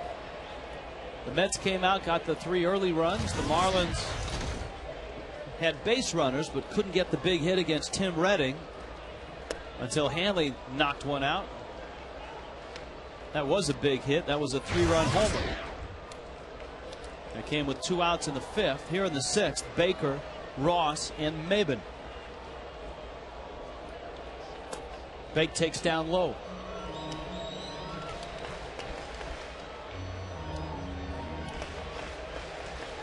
Ken Takahashi in the bullpen for the Mets.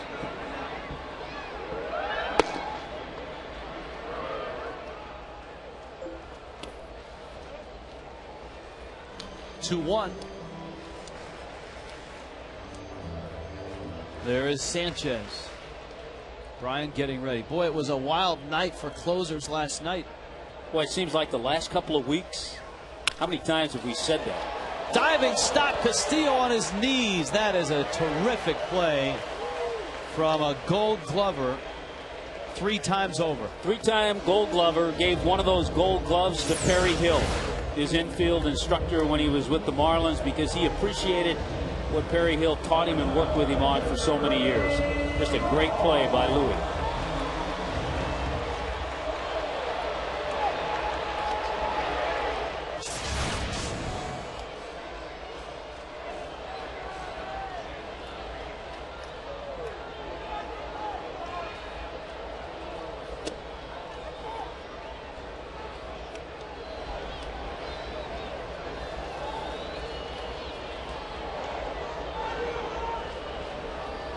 Oh, 0-1 to Cody.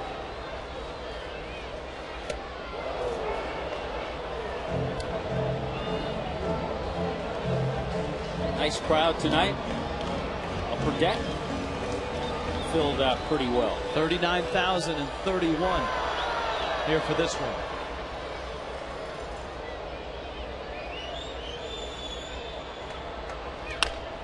Ross went after the high fastball, drives it to right. Francoeur back at the track, makes the catch.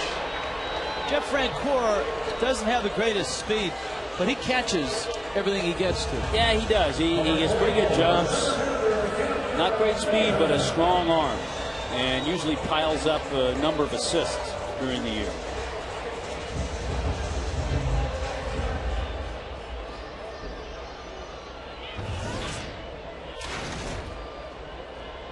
Here's your pitch count. Ricky's sitting at 84. You saw Takahashi in the bullpen. Redding trying to finish off the 6th. Maben opened that 5th with a base hit. Cameron 1 for 2. We've talked about the Mets' plans for next year. Certainly Maben is front and center in the Marlins' plans. And the Marlins hoping that next year he takes that next step and the ability to play every day at a high level in the big leagues.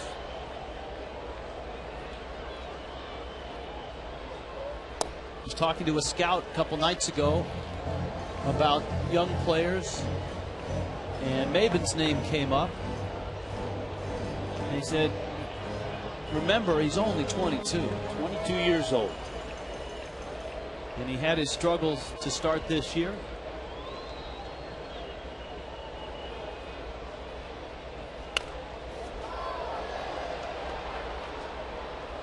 If he takes that next step to be an everyday center fielder, work on his pitch selection, I think the final thing that will fall into place, and it might not even be next year, it might be the year after, might be the year after that, would be power. But I think that would be the final thing.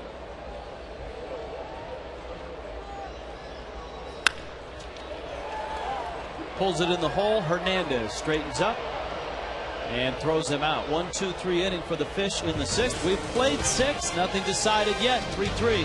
Mets, Marlins.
South Florida tonight, 39,000 on hand. Landshark Stadium, Marlins and Mets. Rich Waltz, Tommy Hutton, Craig Minervini, John Solskjaer, our producer, Jim Holley, our director, Ken Lee, our graphics coordinator, Bobby Grossman, our pregame producer.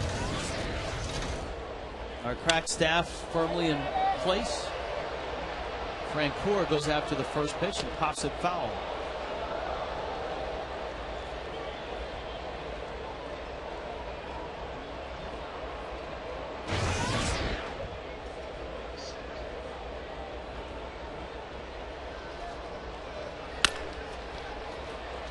Chopper wide of third. That's a foul ball. No ball player is perfect. Everybody has their flaws.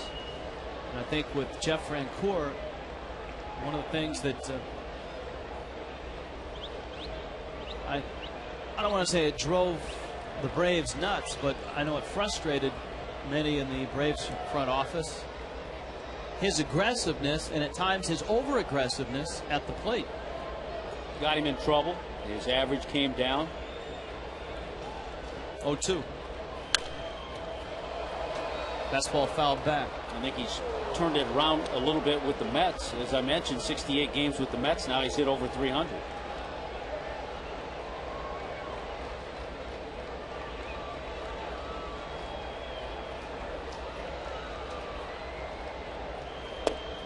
And we talked about it. That's one of the questions they're going to have to answer.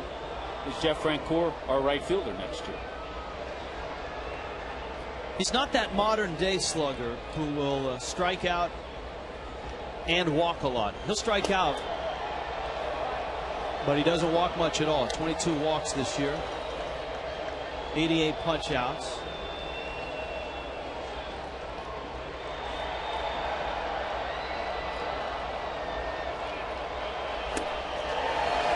And Velasco gets him with a good hook. Tomorrow night, it's Super Saturday. It's the last one of the season. Post-game concert with Sean Paul. Fireworks spectacular as well. The Marlins and the Mets start at 7:10. Marlin fans get a Marlins t-shirt courtesy of Doctors Hospital. We've got our t-shirts up here, and they are Chris Coughlin t-shirts. Where are they? Right here. 1-877 Marlins, the number to call. Fastball strike.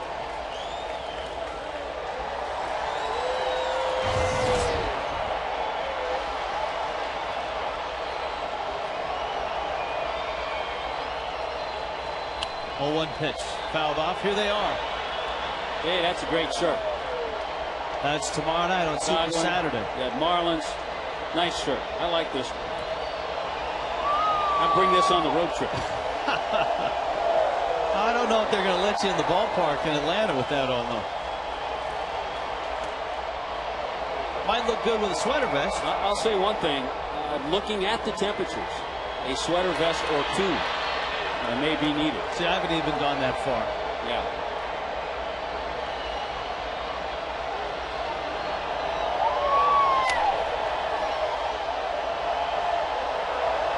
I'm taking it, Tommy, one game at a time.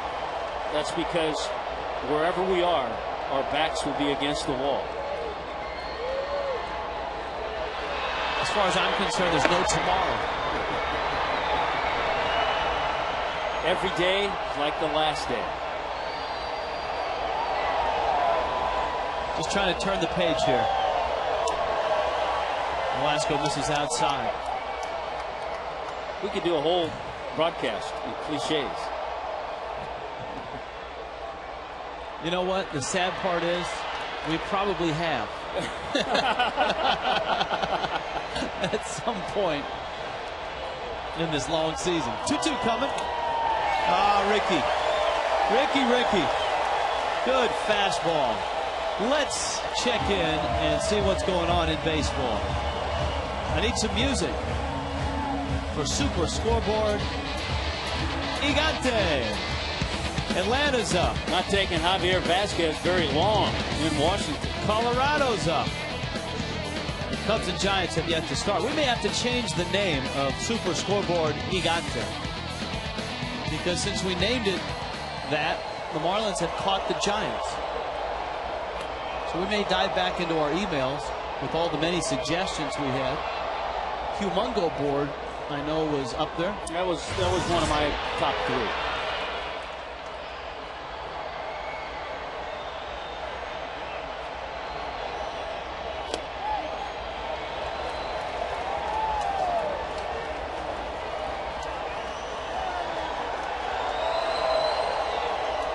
Boardzilla, one of the Truck's favorites.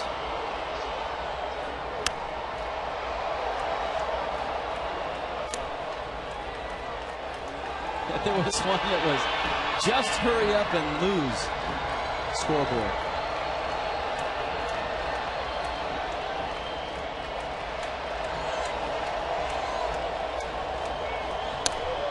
Seven strikeouts for Nolasco.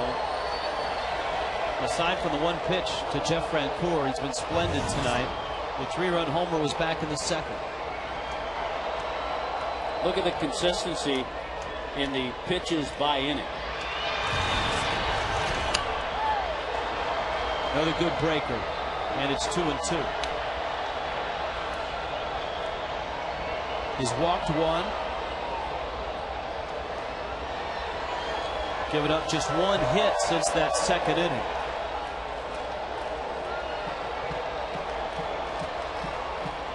$39,000 here in South Florida. 2-2 on a hop. Uggla's got it. 7th inning stretch. Big house, big game. 3-3 Marlins Mets.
Count 7, and then Hanley would bring them out of their seats with a 3-run shot of his own.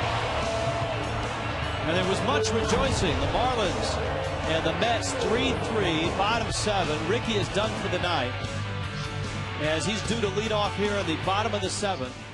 And it's Gabby Sanchez who had a big pinch hit home run on Wednesday. And he takes a breaking ball for a strike. Tim Redding trying to get through the 7th himself. You know, that pinch hit home run, Rich, for Gabby was the 8th pinch hit home run by the Marlins this year. That's 3rd among major league teams. There it was. And it wasn't against any schmo. It was Cole Hamels. Redding. Another breaking ball, and he misses outside. 2-1. His pinch hitting numbers was a bit of a struggle for him initially. He's looked a little more comfortable his last few times up. Up and in. Well, part of that, and I can't say it's because of playing time because he's just getting pinch hit at bats, but part of that's just confidence.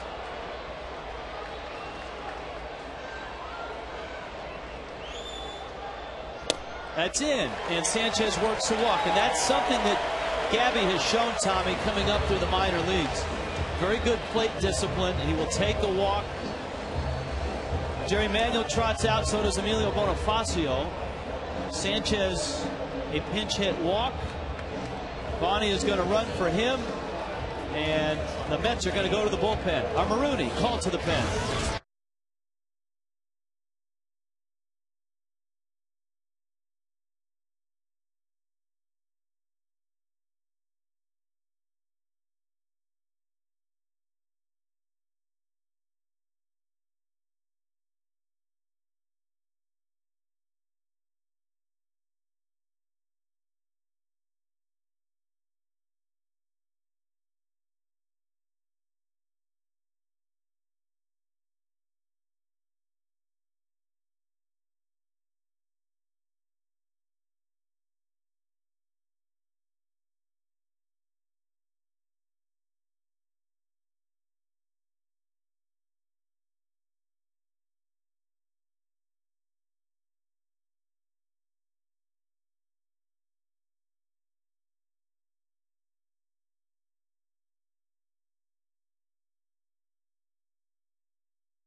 Goes at first, and Pedro Feliciano is in the ball game. He's been one of the bright spots for the Mets this year. A good lefty specialist, and Coghlan cuts at the first pitch and pops it up. Castillo makes the catch. Well, wow. So out of character for Chris Coghlan. I think what he was trying to do, we saw that swing where he gets that top hand involved, was trying to pull a ball through the hole on the right side. He got that breaking ball, was probably looking for the breaking ball, but popped it up. And lefties, you look at the numbers of Feliciano overall, very good. Lefties are hitting just .224 against him. Ken Lee is our vice president of graphics. One of the nuggets that he unearthed about Feliciano, he doesn't like to throw to first. He's only gone over there 5 times this year, and one of those was a balk. And he gets a quick strike on Nick Johnson. Kind of dropped down a little bit with the fastball. Caught the inside corner.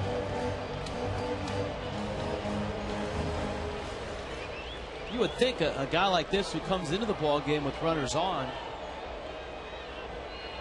would go over there more often. That one kicks away. Bonifacio's got second.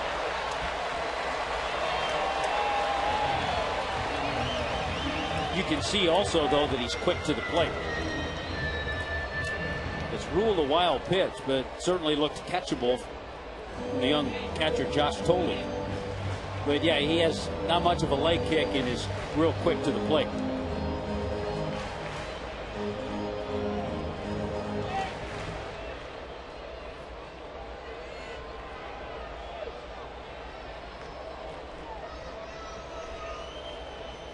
One to Nick. Good sharp breaking ball.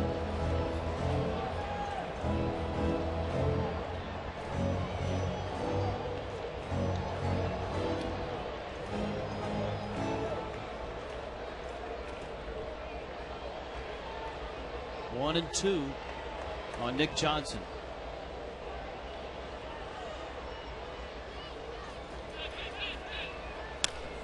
Breaking ball, a little pop up, and it's out of play. So the lefty comes on to face Coghlan and Johnson, and Sean Green is getting ready for Hanley Ramirez.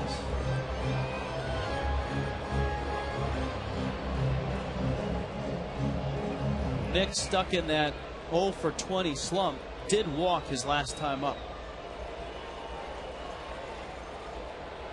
Lefty on lefty.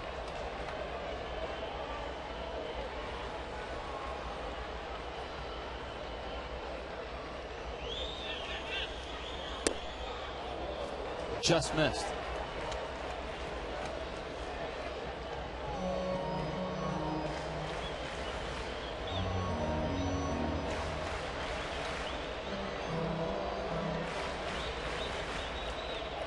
Mets bullpen has been pretty good. They still have K-Rod at the back.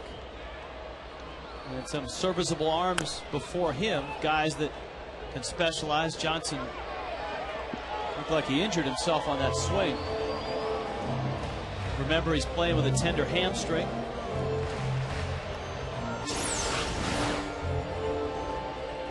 Tender hamstring, now a tender right toe. After that foul ball found that foot.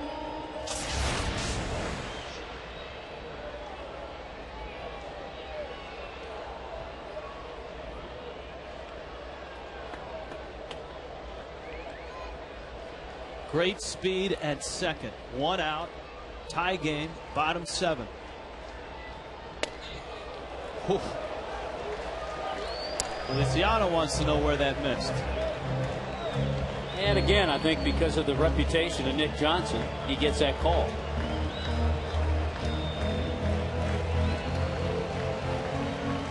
That was Tosca making sure everybody knows down in the bullpen what's expected in the 8th. Let's see what he gets. 3-2. Swing and a miss at a slider. He struck him out, and so Feliciano lives up to the billing. Tough on lefties, you bet. He gets Coghlan, he gets Johnson. And you know what? Not just any old slider. That was a perfect pitch. Well, now there's a decision being made right now. Well, we'll see what Jerry Manuel does. They're going to walk Hanley Ramirez. I don't think he wants Feliciano pitching to Ramirez. But then he has to decide, do I bring in Green to pitch to Cantu?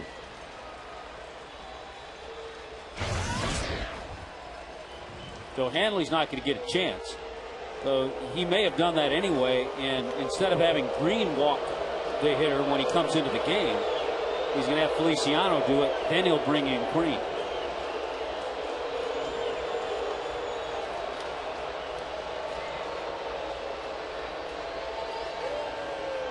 Well, remember, Jorge Cantu doubled his last time up. Cantu's been hot and had a huge night Wednesday night against the Phillies. Was 4 for 5 with 2 clutch run-scoring hits. Looks like he might make a double switch as well, coming out to talk to Bill Hahn.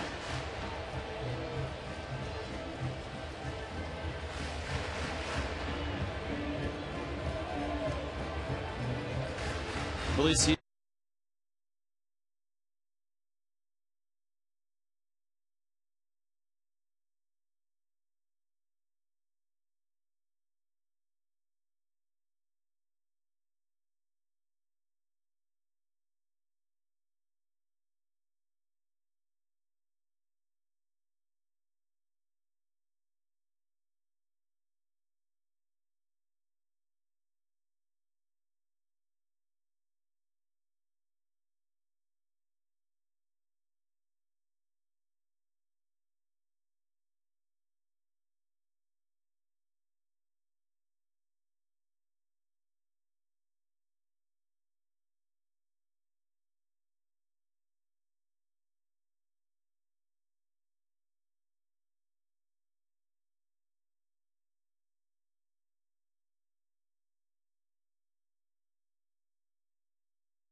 Got to the Phillies. This ninth inning single tied the ball game. It set the stage for the Brett Carroll at bat.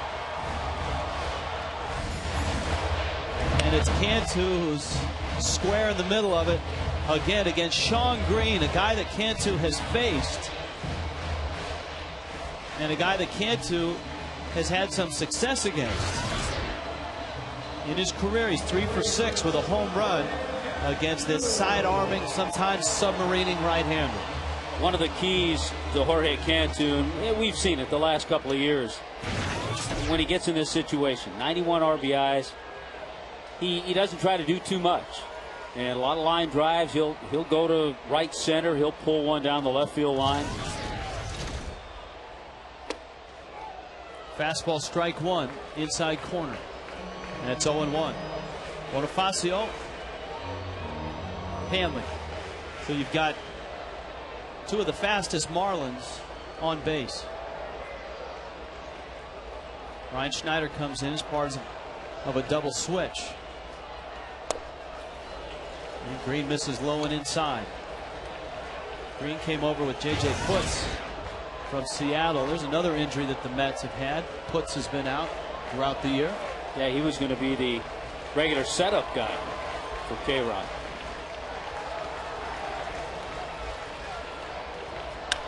Cantu line drive, base hit, right field. Here comes Bonifacio, he will score. Here comes Hanley round third.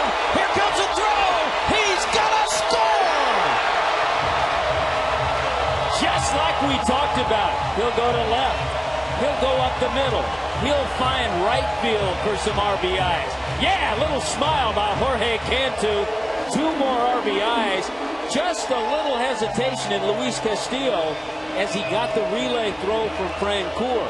He didn't come up and fire right away to the plate. But watch this hitting. Stays behind the ball well. Drives it down that right field line. Francoeur just barely got to it. But he was off balance when he got to it and couldn't get a lot on his throw back to the infield. Bonifacio scored easily. Hanley, all the way from first base, was able to come in and score too. Here is Ugla now. It's 5-3.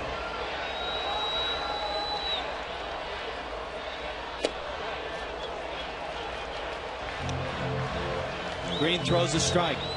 Ugla's 0 for 3. So the Fish have the lead. Their first lead of the ball game. Similar to how they got Ricky Nolasco a win in Cincinnati. It was a Ross Glode pinch hit homer when Ricky was out of the game. Yes. But it was Ricky's ability in Cincinnati and here tonight to, after giving up an early home run like he did in Cincinnati, to all of a sudden getting on a roll and cruising through the mid innings. Absolutely. That does a lot for the offense too, as I mentioned earlier. Ugly ground ball up the middle. Castillo backing up. Bad hop. Safe at first. Well, we talked about the Gold Glover who made a dazzling play a couple of innings ago. Louis had a stretch of 34 consecutive games without an error. So broken tonight, 10th error of the year for Castillo on what looked like a routine ground ball. Hop kind of came up to him. He was a little bit flat-footed, and Dan Ugla beat it out.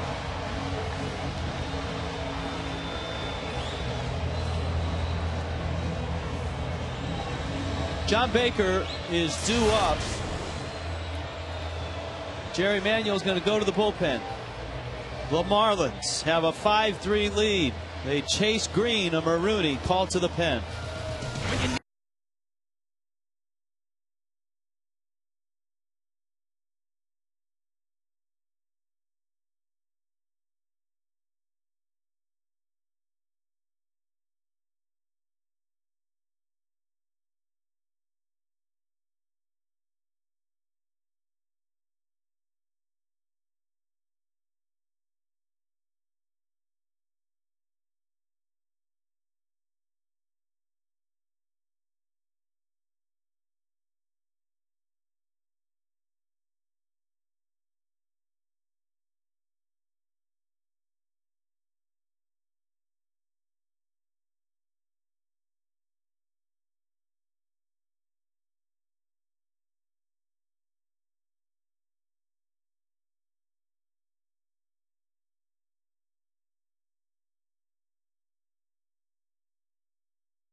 On top with the Jeff Francoeur home run, but the Fish on the Hanley homer and a 2-run Cantu double have forced Jerry Manuel's hand again.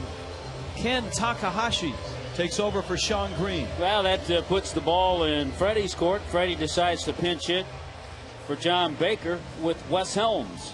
Of course, with a couple of catchers, Ronnie Paulino and Brett Hayes, he has the opportunity to do this. That's what you see a little bit more of in September games.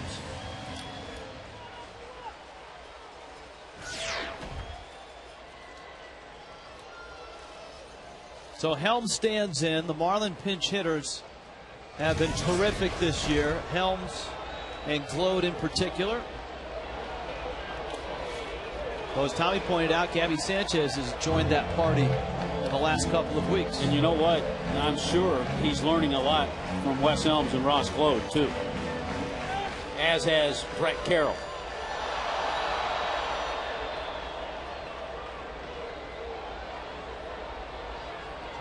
Want to know to Helms. Douglas at first. Cantu's at third. Helms takes a strike.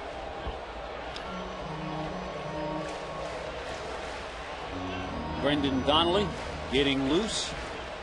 We'll see him in the 8th inning.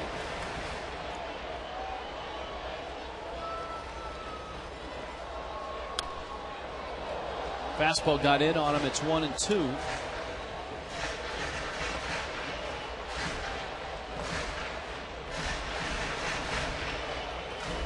The inning started with a pinch hit walk. The Marlins rich on a hole, pinch hitting wise, second only to the Rockies.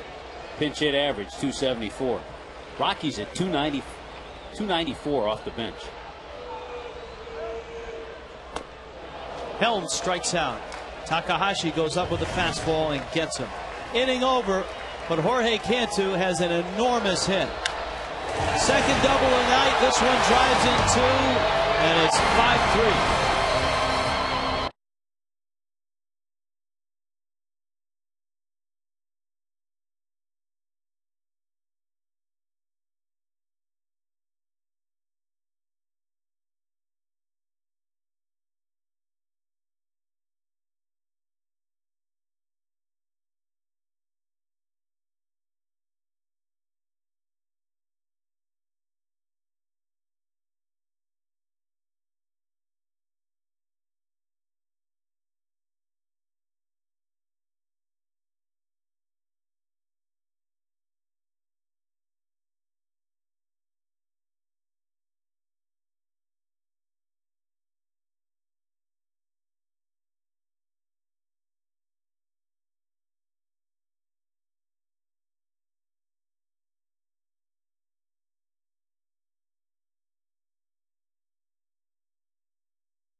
Color 18 for Dan Meyer, the Marlin leader. Just as Miller relievers keep their team in the game, you two could stay in the game with Just for Men hair color. Always a pleasure to do that when Keith Hernandez is in the house. That's not Keith Hernandez on the right, but he could use that's Teal Santa. He could use the Just for Men hair color.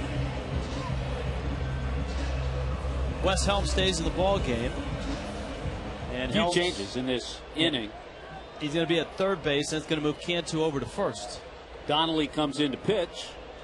He hits at the second spot, and Ronnie Paulino is now the new catcher.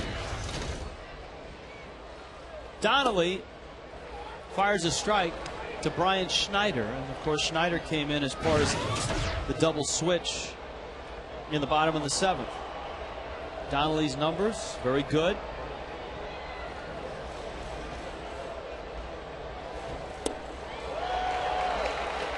And it's 0-2. There's Paulino.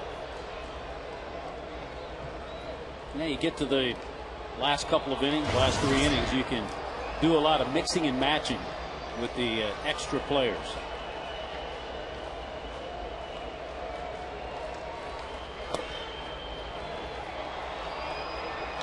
And the expanded bench means a couple of things. Obviously, you've got more guys to use, but it's not like you end up using the guys that are up from AAA, but it allows a manager like Freddie to use his reserves. Whereas if this were an August game, ground ball, Ugla got by him. E4. Yep, we've talked about Dan most of the year playing pretty solid defense, but just booted that one on what would have been out number 1. Now that gets the top of the lineup up there for the Mets. Had time too with Schneider, the runner. If this were an August game, Freddie would have to keep a couple of his bench guys in reserve for the 9th inning. Probably wouldn't have pinch hit for Baker, wouldn't have pinch run Bonifacio.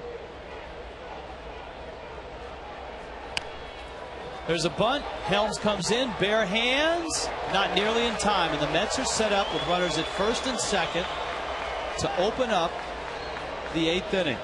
An error by Ugla, and now a bunt single, and so Donnelly is going to have to dig in. He's going to have to deal with the tough part of the lineup. The bullpen quickly starts to scurry around. Not too much of a chance for Wes Helms with the speed of Pagan.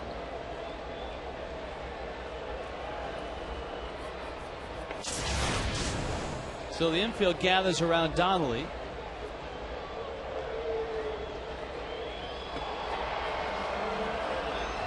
And Castillo, as we've seen already tonight, is near impossible to double up from this side of the plate. Yeah, with Louis up there, you just have to make sure. And he could be bunting, too.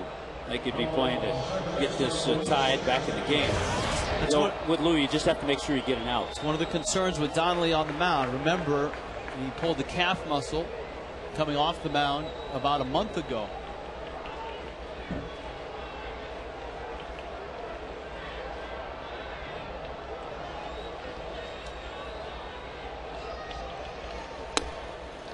And that pitch is up.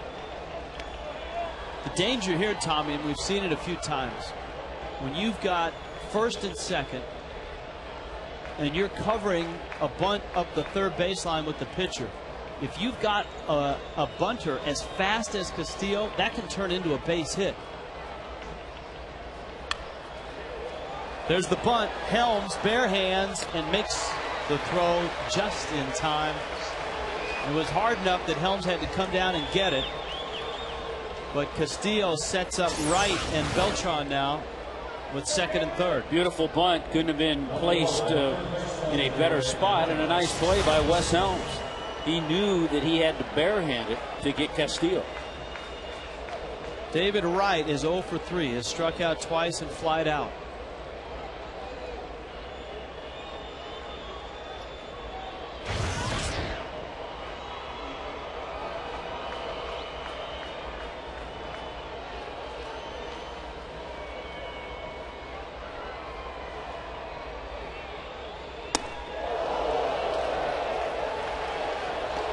Up and in. Lindstrom and Meyer.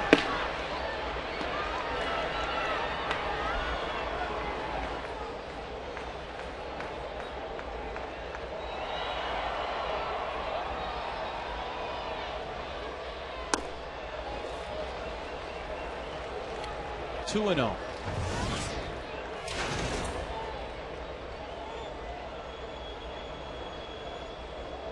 Infield's back, so a ground ball should score Schneider. Excellent speed with Pagan at second. Donnelly says no illegal pitches in this situation. Come on out, let's talk.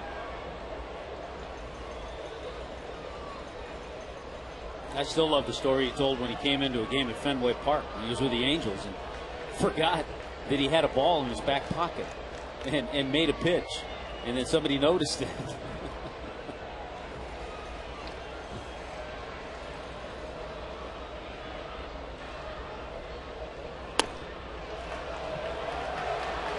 Now it's 3-0.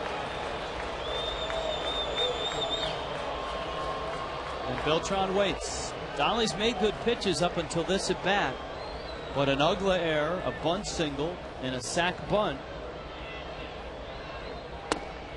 That's a strike.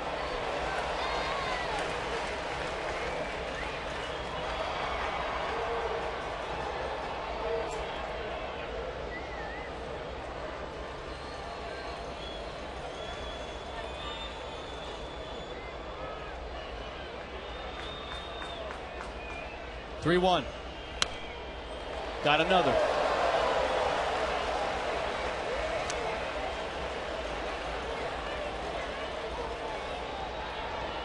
Three and two.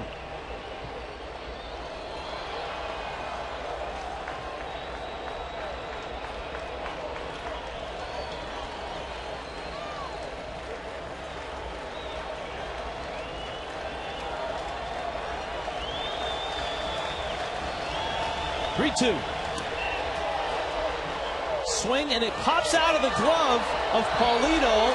Wright has struck out. A run has scored. Now Wright is arguing that he fouled it. The Mets are going to get a run.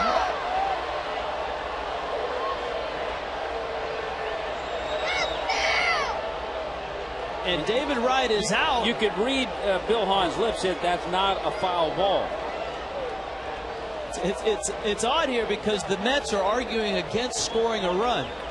They would like Wright at the plate with one out and the score 5-3. The result is a run scores and it's 2 outs with Beltran coming up. You have to tell Jerry Manuel sometimes a bird in the hand is worth 2 in the bush. But sometimes when a ball ticks off a catcher's glove,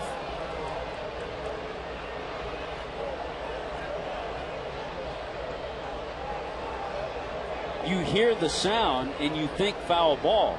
Really hard to tell if it was a foul ball. But the Mets do get a run. Well, you didn't hear the double click. And the hard thing for an umpire is the foul tip isn't a vision thing. It's a sound thing. Absolutely. But either way, the Mets have gotten a run closer.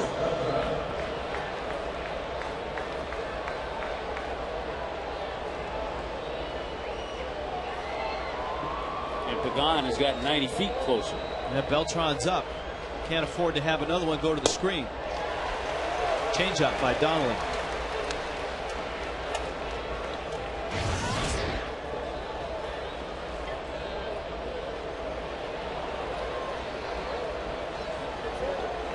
Beltran, the single was back in the second. Walked his last time up. Popped him up. Is it playable? Helms charges over into the seats. 10 rows in.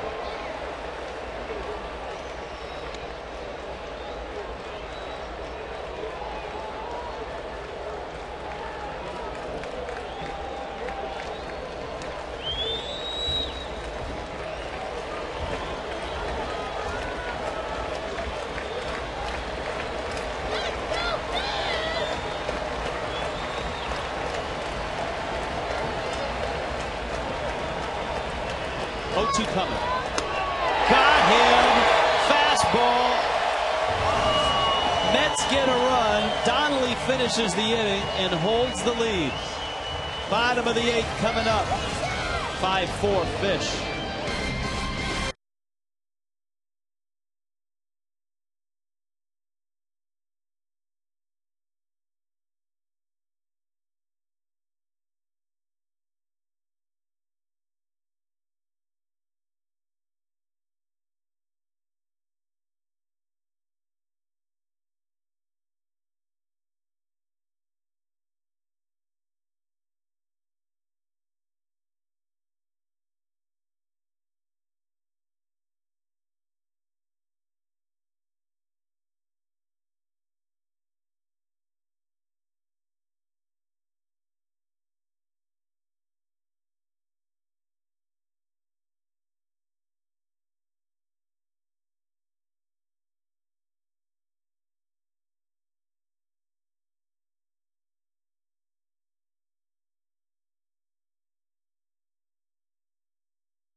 Returning key players as well as new faces.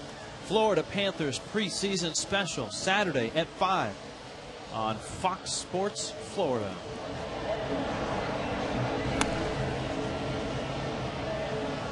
Let's go to their bullpen one more time. Bobby Parnell takes over for Takahashi. Yeah, Takahashi came in, got one out, struck out Wes Helms. Bobby Parnell we've seen in a starting role, and now works out of that bullpen for Jerry Manuel. He's been in 64 games, 8 as a starter.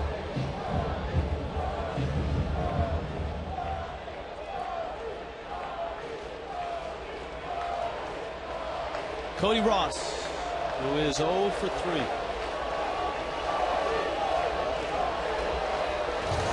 Ross, Maben,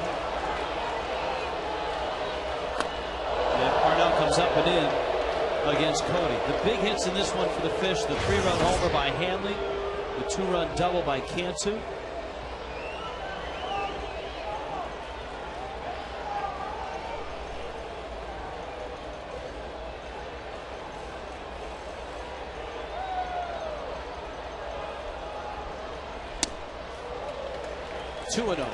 This is the kind of game, Rich, is good medicine from a terrific fan of the Marlins up in Tennessee, Bill Kane.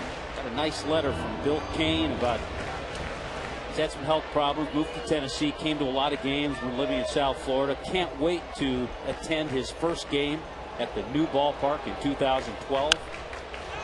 Ross hits a high pop-up. Late break by Wright. And now he's there, and he makes somewhat of a basket catch. Loves watching the Marlins, and when they win, good medicine for him. Cameron Maben comes up. Nice to have you along with 39,000 here at Landshark Stadium. The Marlins looking for win number 83 on the season. Trying to go a season high 12 over. 8 games left after this one. Maben is 1 for 3.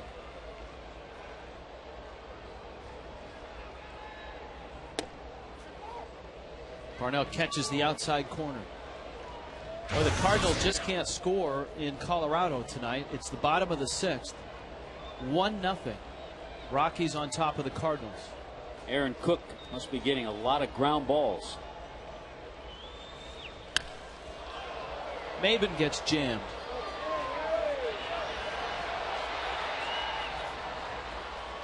Hernandez makes the catch. Leo Nunez getting ready for the 9th. Here comes Paulino. There have been, Rich, some well-pitched games tonight. Roy Halladay, his 16th win, a shutout. Toronto beating Seattle.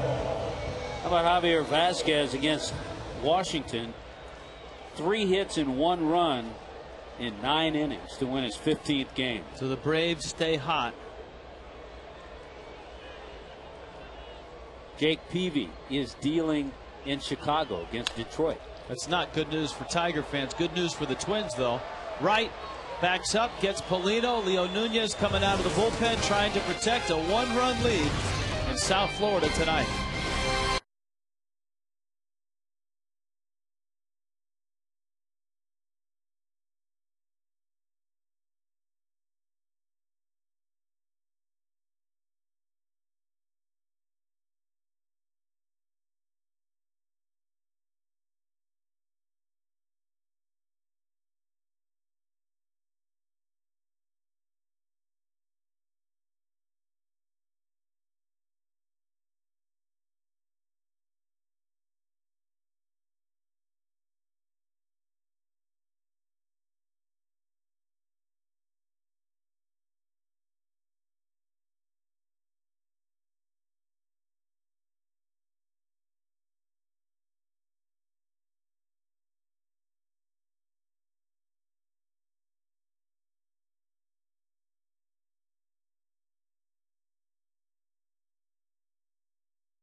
In front of a big house, 39,000 here tonight. Our Toyota Trend.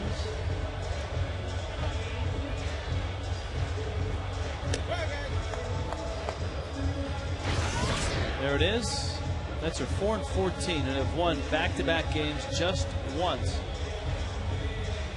since August 4th.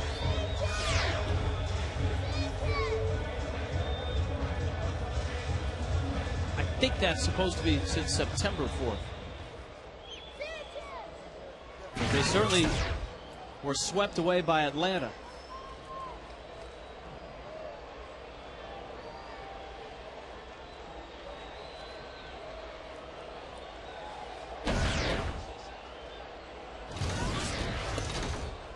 Nunez delivers, and Daniel Murphy takes ball one. It's 1-0.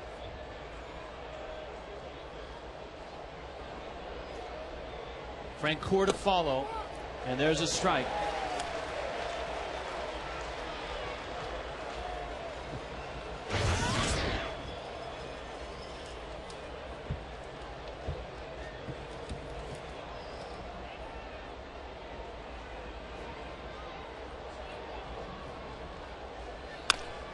Up the middle and a base hit. And Maven has to hurry into the gap. Murphy around first. He'll hold right there. For Nunez, at least it wasn't a home run.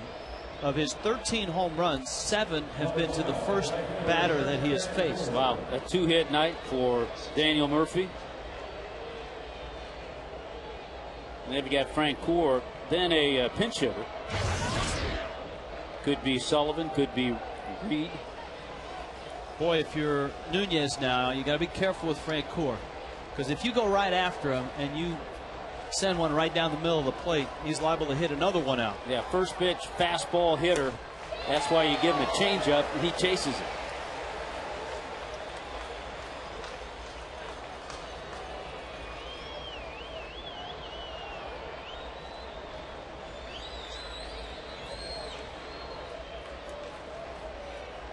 Jeremy Reed on deck. Tying runs at first. There's a liner into center field. That's a base hit. Maven charges. So the Mets have 2 quick hits against Nunez. Here comes Reed. And let's see how the Marlins will play this. Well, the difference, the first pitch down, that pitch a real hanger up in the strike zone for Francoeur.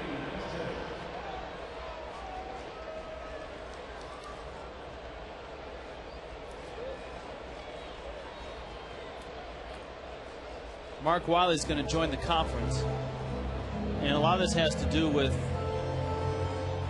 what will the Fish do if Reed squares the bunt.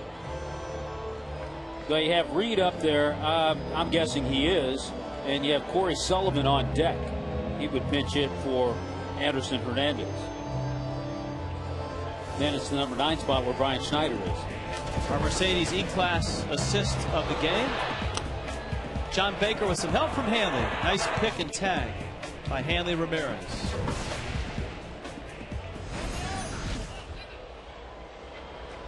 Polino comes out in front of the plate.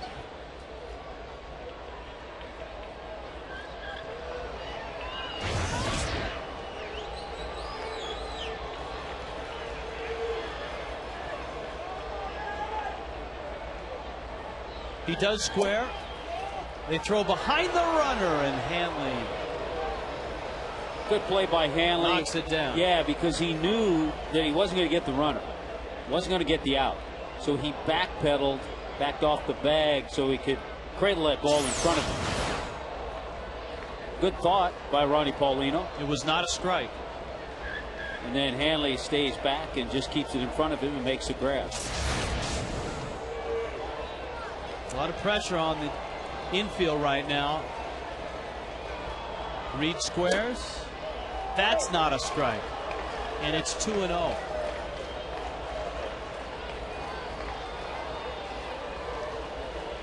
Well, you put your closer in the spot where he's supposed to close.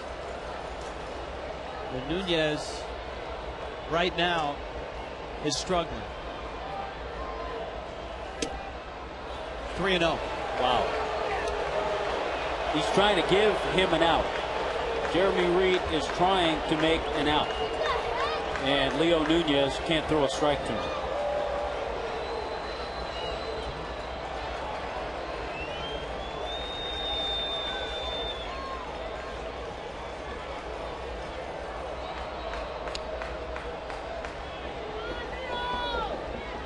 How long do you wait if Nunez struggles to get somebody up? Not too long.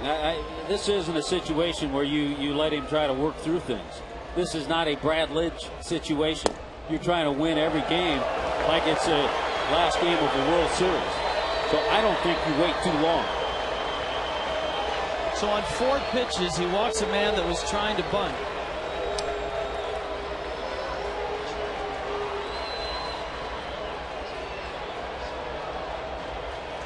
So we'll see what the Marlins do defensively.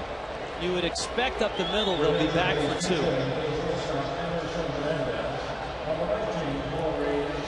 Corey Sullivan pinch hits. And the Marlins bullpen is starting to stir. Uggla and Hanley look for 2. Nunez gets a strike on a changeup. It's 0-1. Infield is about halfway.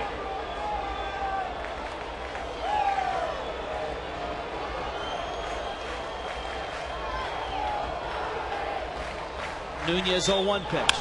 Fastball line drive base hit. That's going to score a run. Coghlan up with the ball. Here comes Frank Poor. He's going to score, and the Mets take the lead. Nunez has blown the save.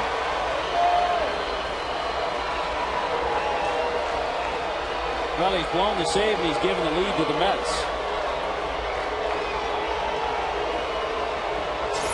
Has yet to record an out in the 4 batters he's faced. Everything middle of the plate. Nothing has any corner to it. Pitches are up. This is why you can't leave him in there that long, because he doesn't have his stuff. Schneider now, and he's probably going to be bunting. Drops it down. Paulino picks it up and gets the out. So the Mets now have runners at second and third and 1 out. And Pagan's coming up. Sanchez in the bullpen.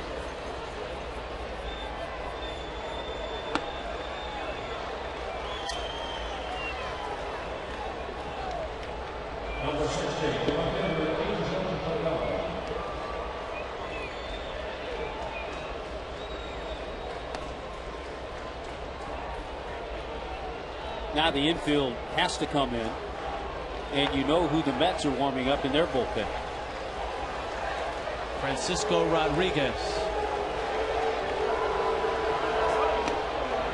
Marlins are going to walk Pagan to get to Castillo.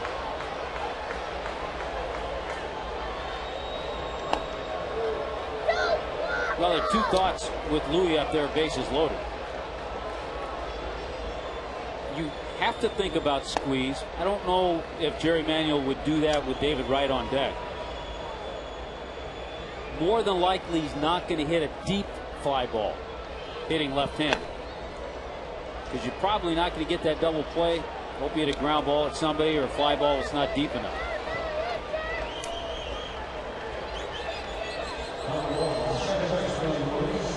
So here is Castillo. Decent speed at third, though, in Jeremy Reed. But it's so tough to double up.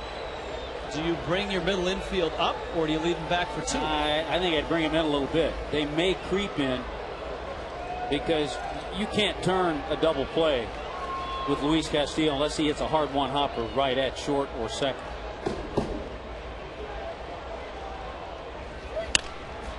Hits a pop-up. And can't hit a fly ball deep enough. Coghlan is there. Runner tags. Coughlin's throw to the plate. In that case, you always want Louis to be hitting left-handed. right-handed, he can drive a ball deep enough into the outfield.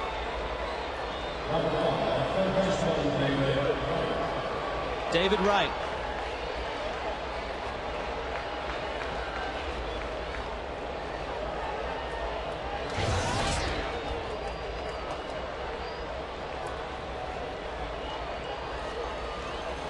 Well, we'll see if Nunez can get through the inning and keep it a one-run game.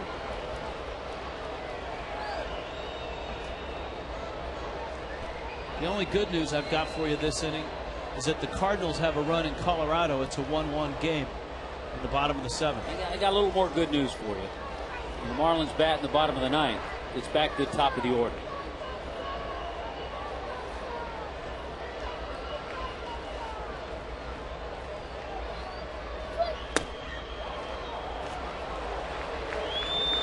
But a must to keep it a one-run game. Yeah.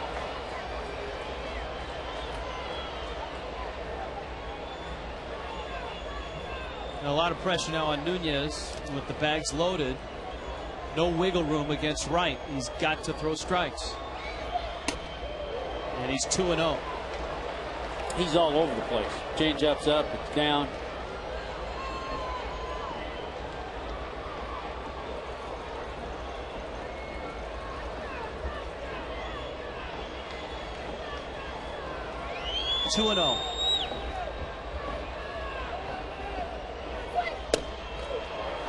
That's out, and it's 3-0.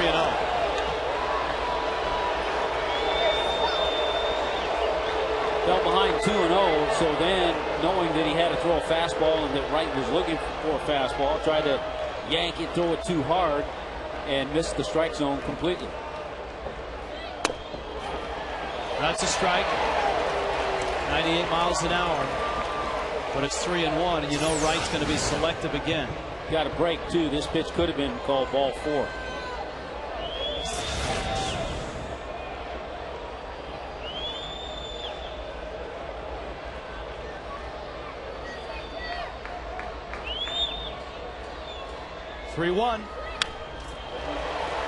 Now it's 3-2.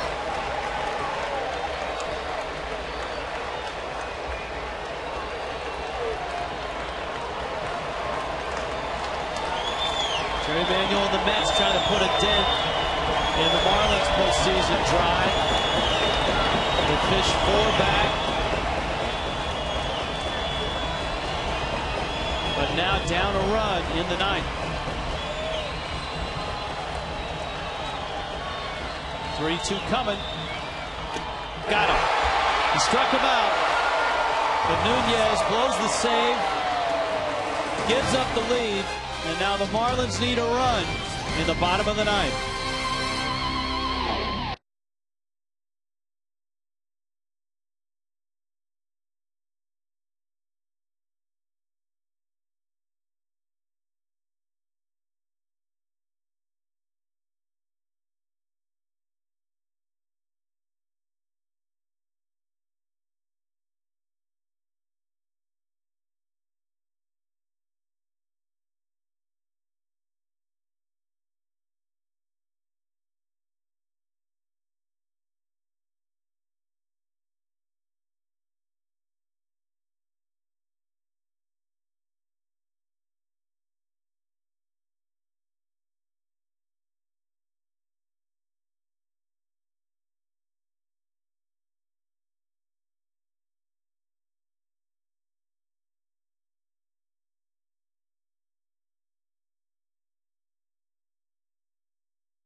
It.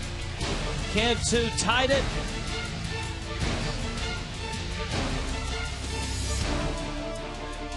and then Brett Carroll won it. And the Marlins got 2 in the bottom of the 9th. They did that against Brad Lidge, who's not having a very good year at all. Tonight, down a run, bottom of the 9th, another elite closer, this one having a much better year than Lidge, Francisco Rodriguez. 33 out of 39 in that save department. Top of the order, Coghlan leads it off. Glode is on deck. And Coghlan goes after the first pitch and fouls it off.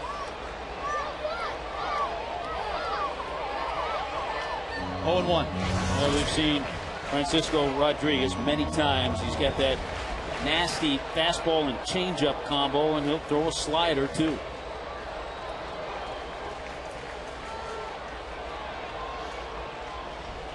One coming. Coghlan late on the fastball. Wilson Valdez in the ball game, and he's at short.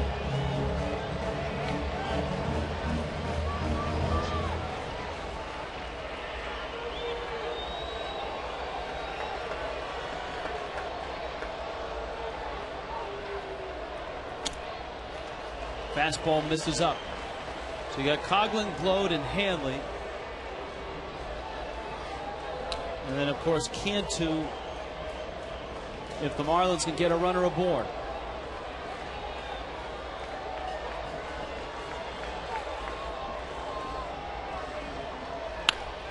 Coghlan, a grounder out towards Valdez. Has it, fires the first in time.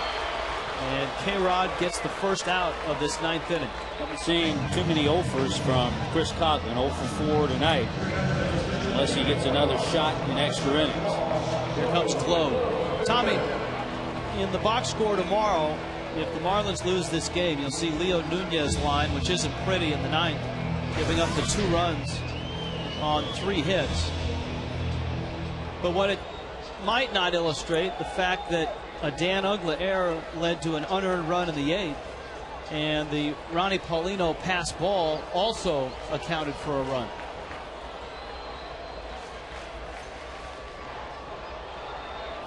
So the Marlins didn't help their bullpen out.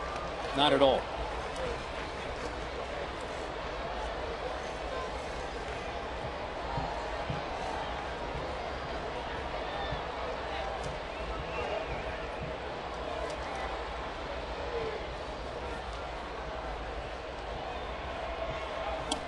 Glode takes up and in. No swing.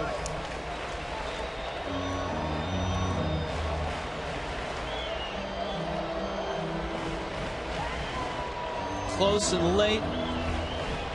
Ross Glode, the National League's highest average. And he is 2 for 5 with a couple of doubles in his career against this man. That's a strike. Outside corner. 2-1. Think about that, close and late for Ross Glode. He's seeing a lot of premier closers coming in to pinch hit, and a lot of times with just one AB.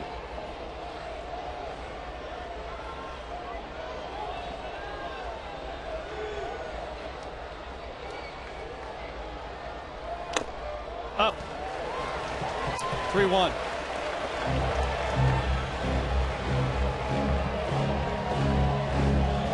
Hanley is on deck.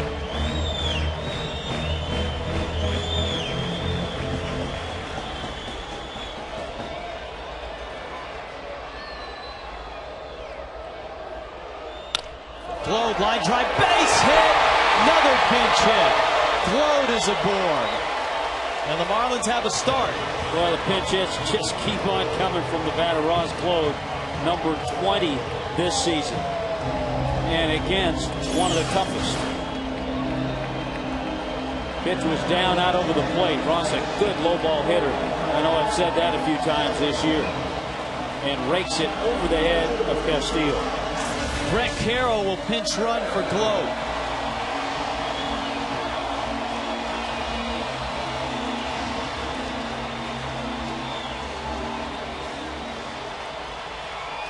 Hanley Ramirez does not have a lot of experience against K-Rod. He has just one at bat.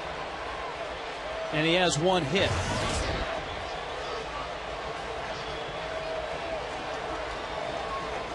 So BC is at first. You got good speed there.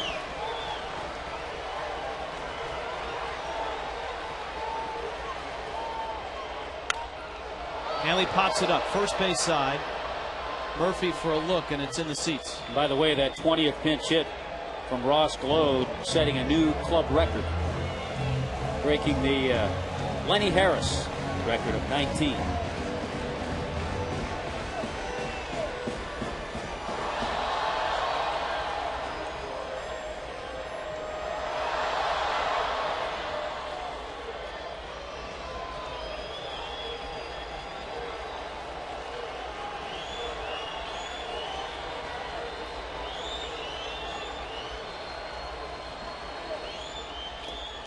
In the dirt.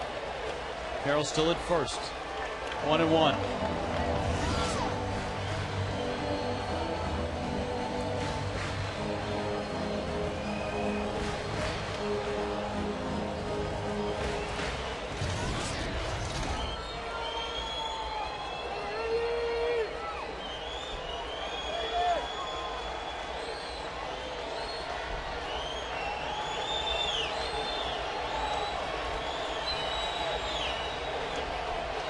Carroll the tying run in the ninth.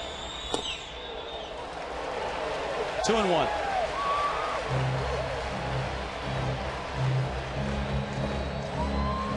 K-Rod looks puzzled that he didn't get that for a strike.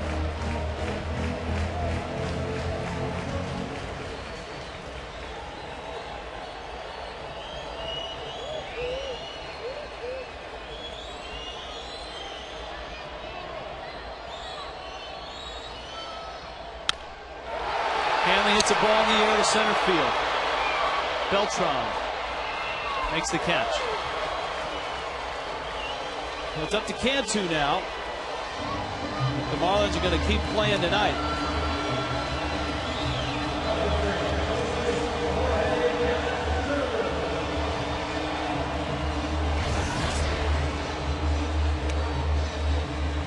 The Braves have won.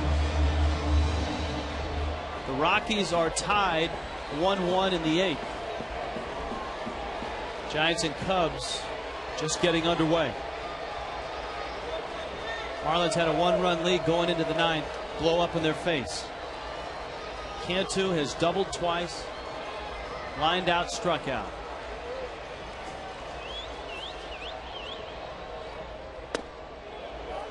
Along with good stuff, K-Rod is pretty quick to the plate. He's not easy to steal against. Yeah, and the last thing you want to do is get thrown out and leave Jorge Cantu at the plate. He has hit enough doubles. Cantu with 2 doubles tonight. 39 on the year. Now he's behind in the count 0-2.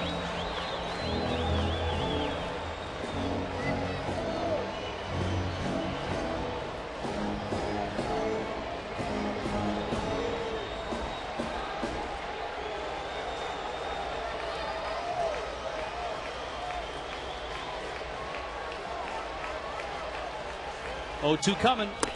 Got him. Struck him out. And the Mets come from behind to beat the Marlins. Francisco Rodriguez shuts the door, something Leo Nunez could not do. And the Marlins seem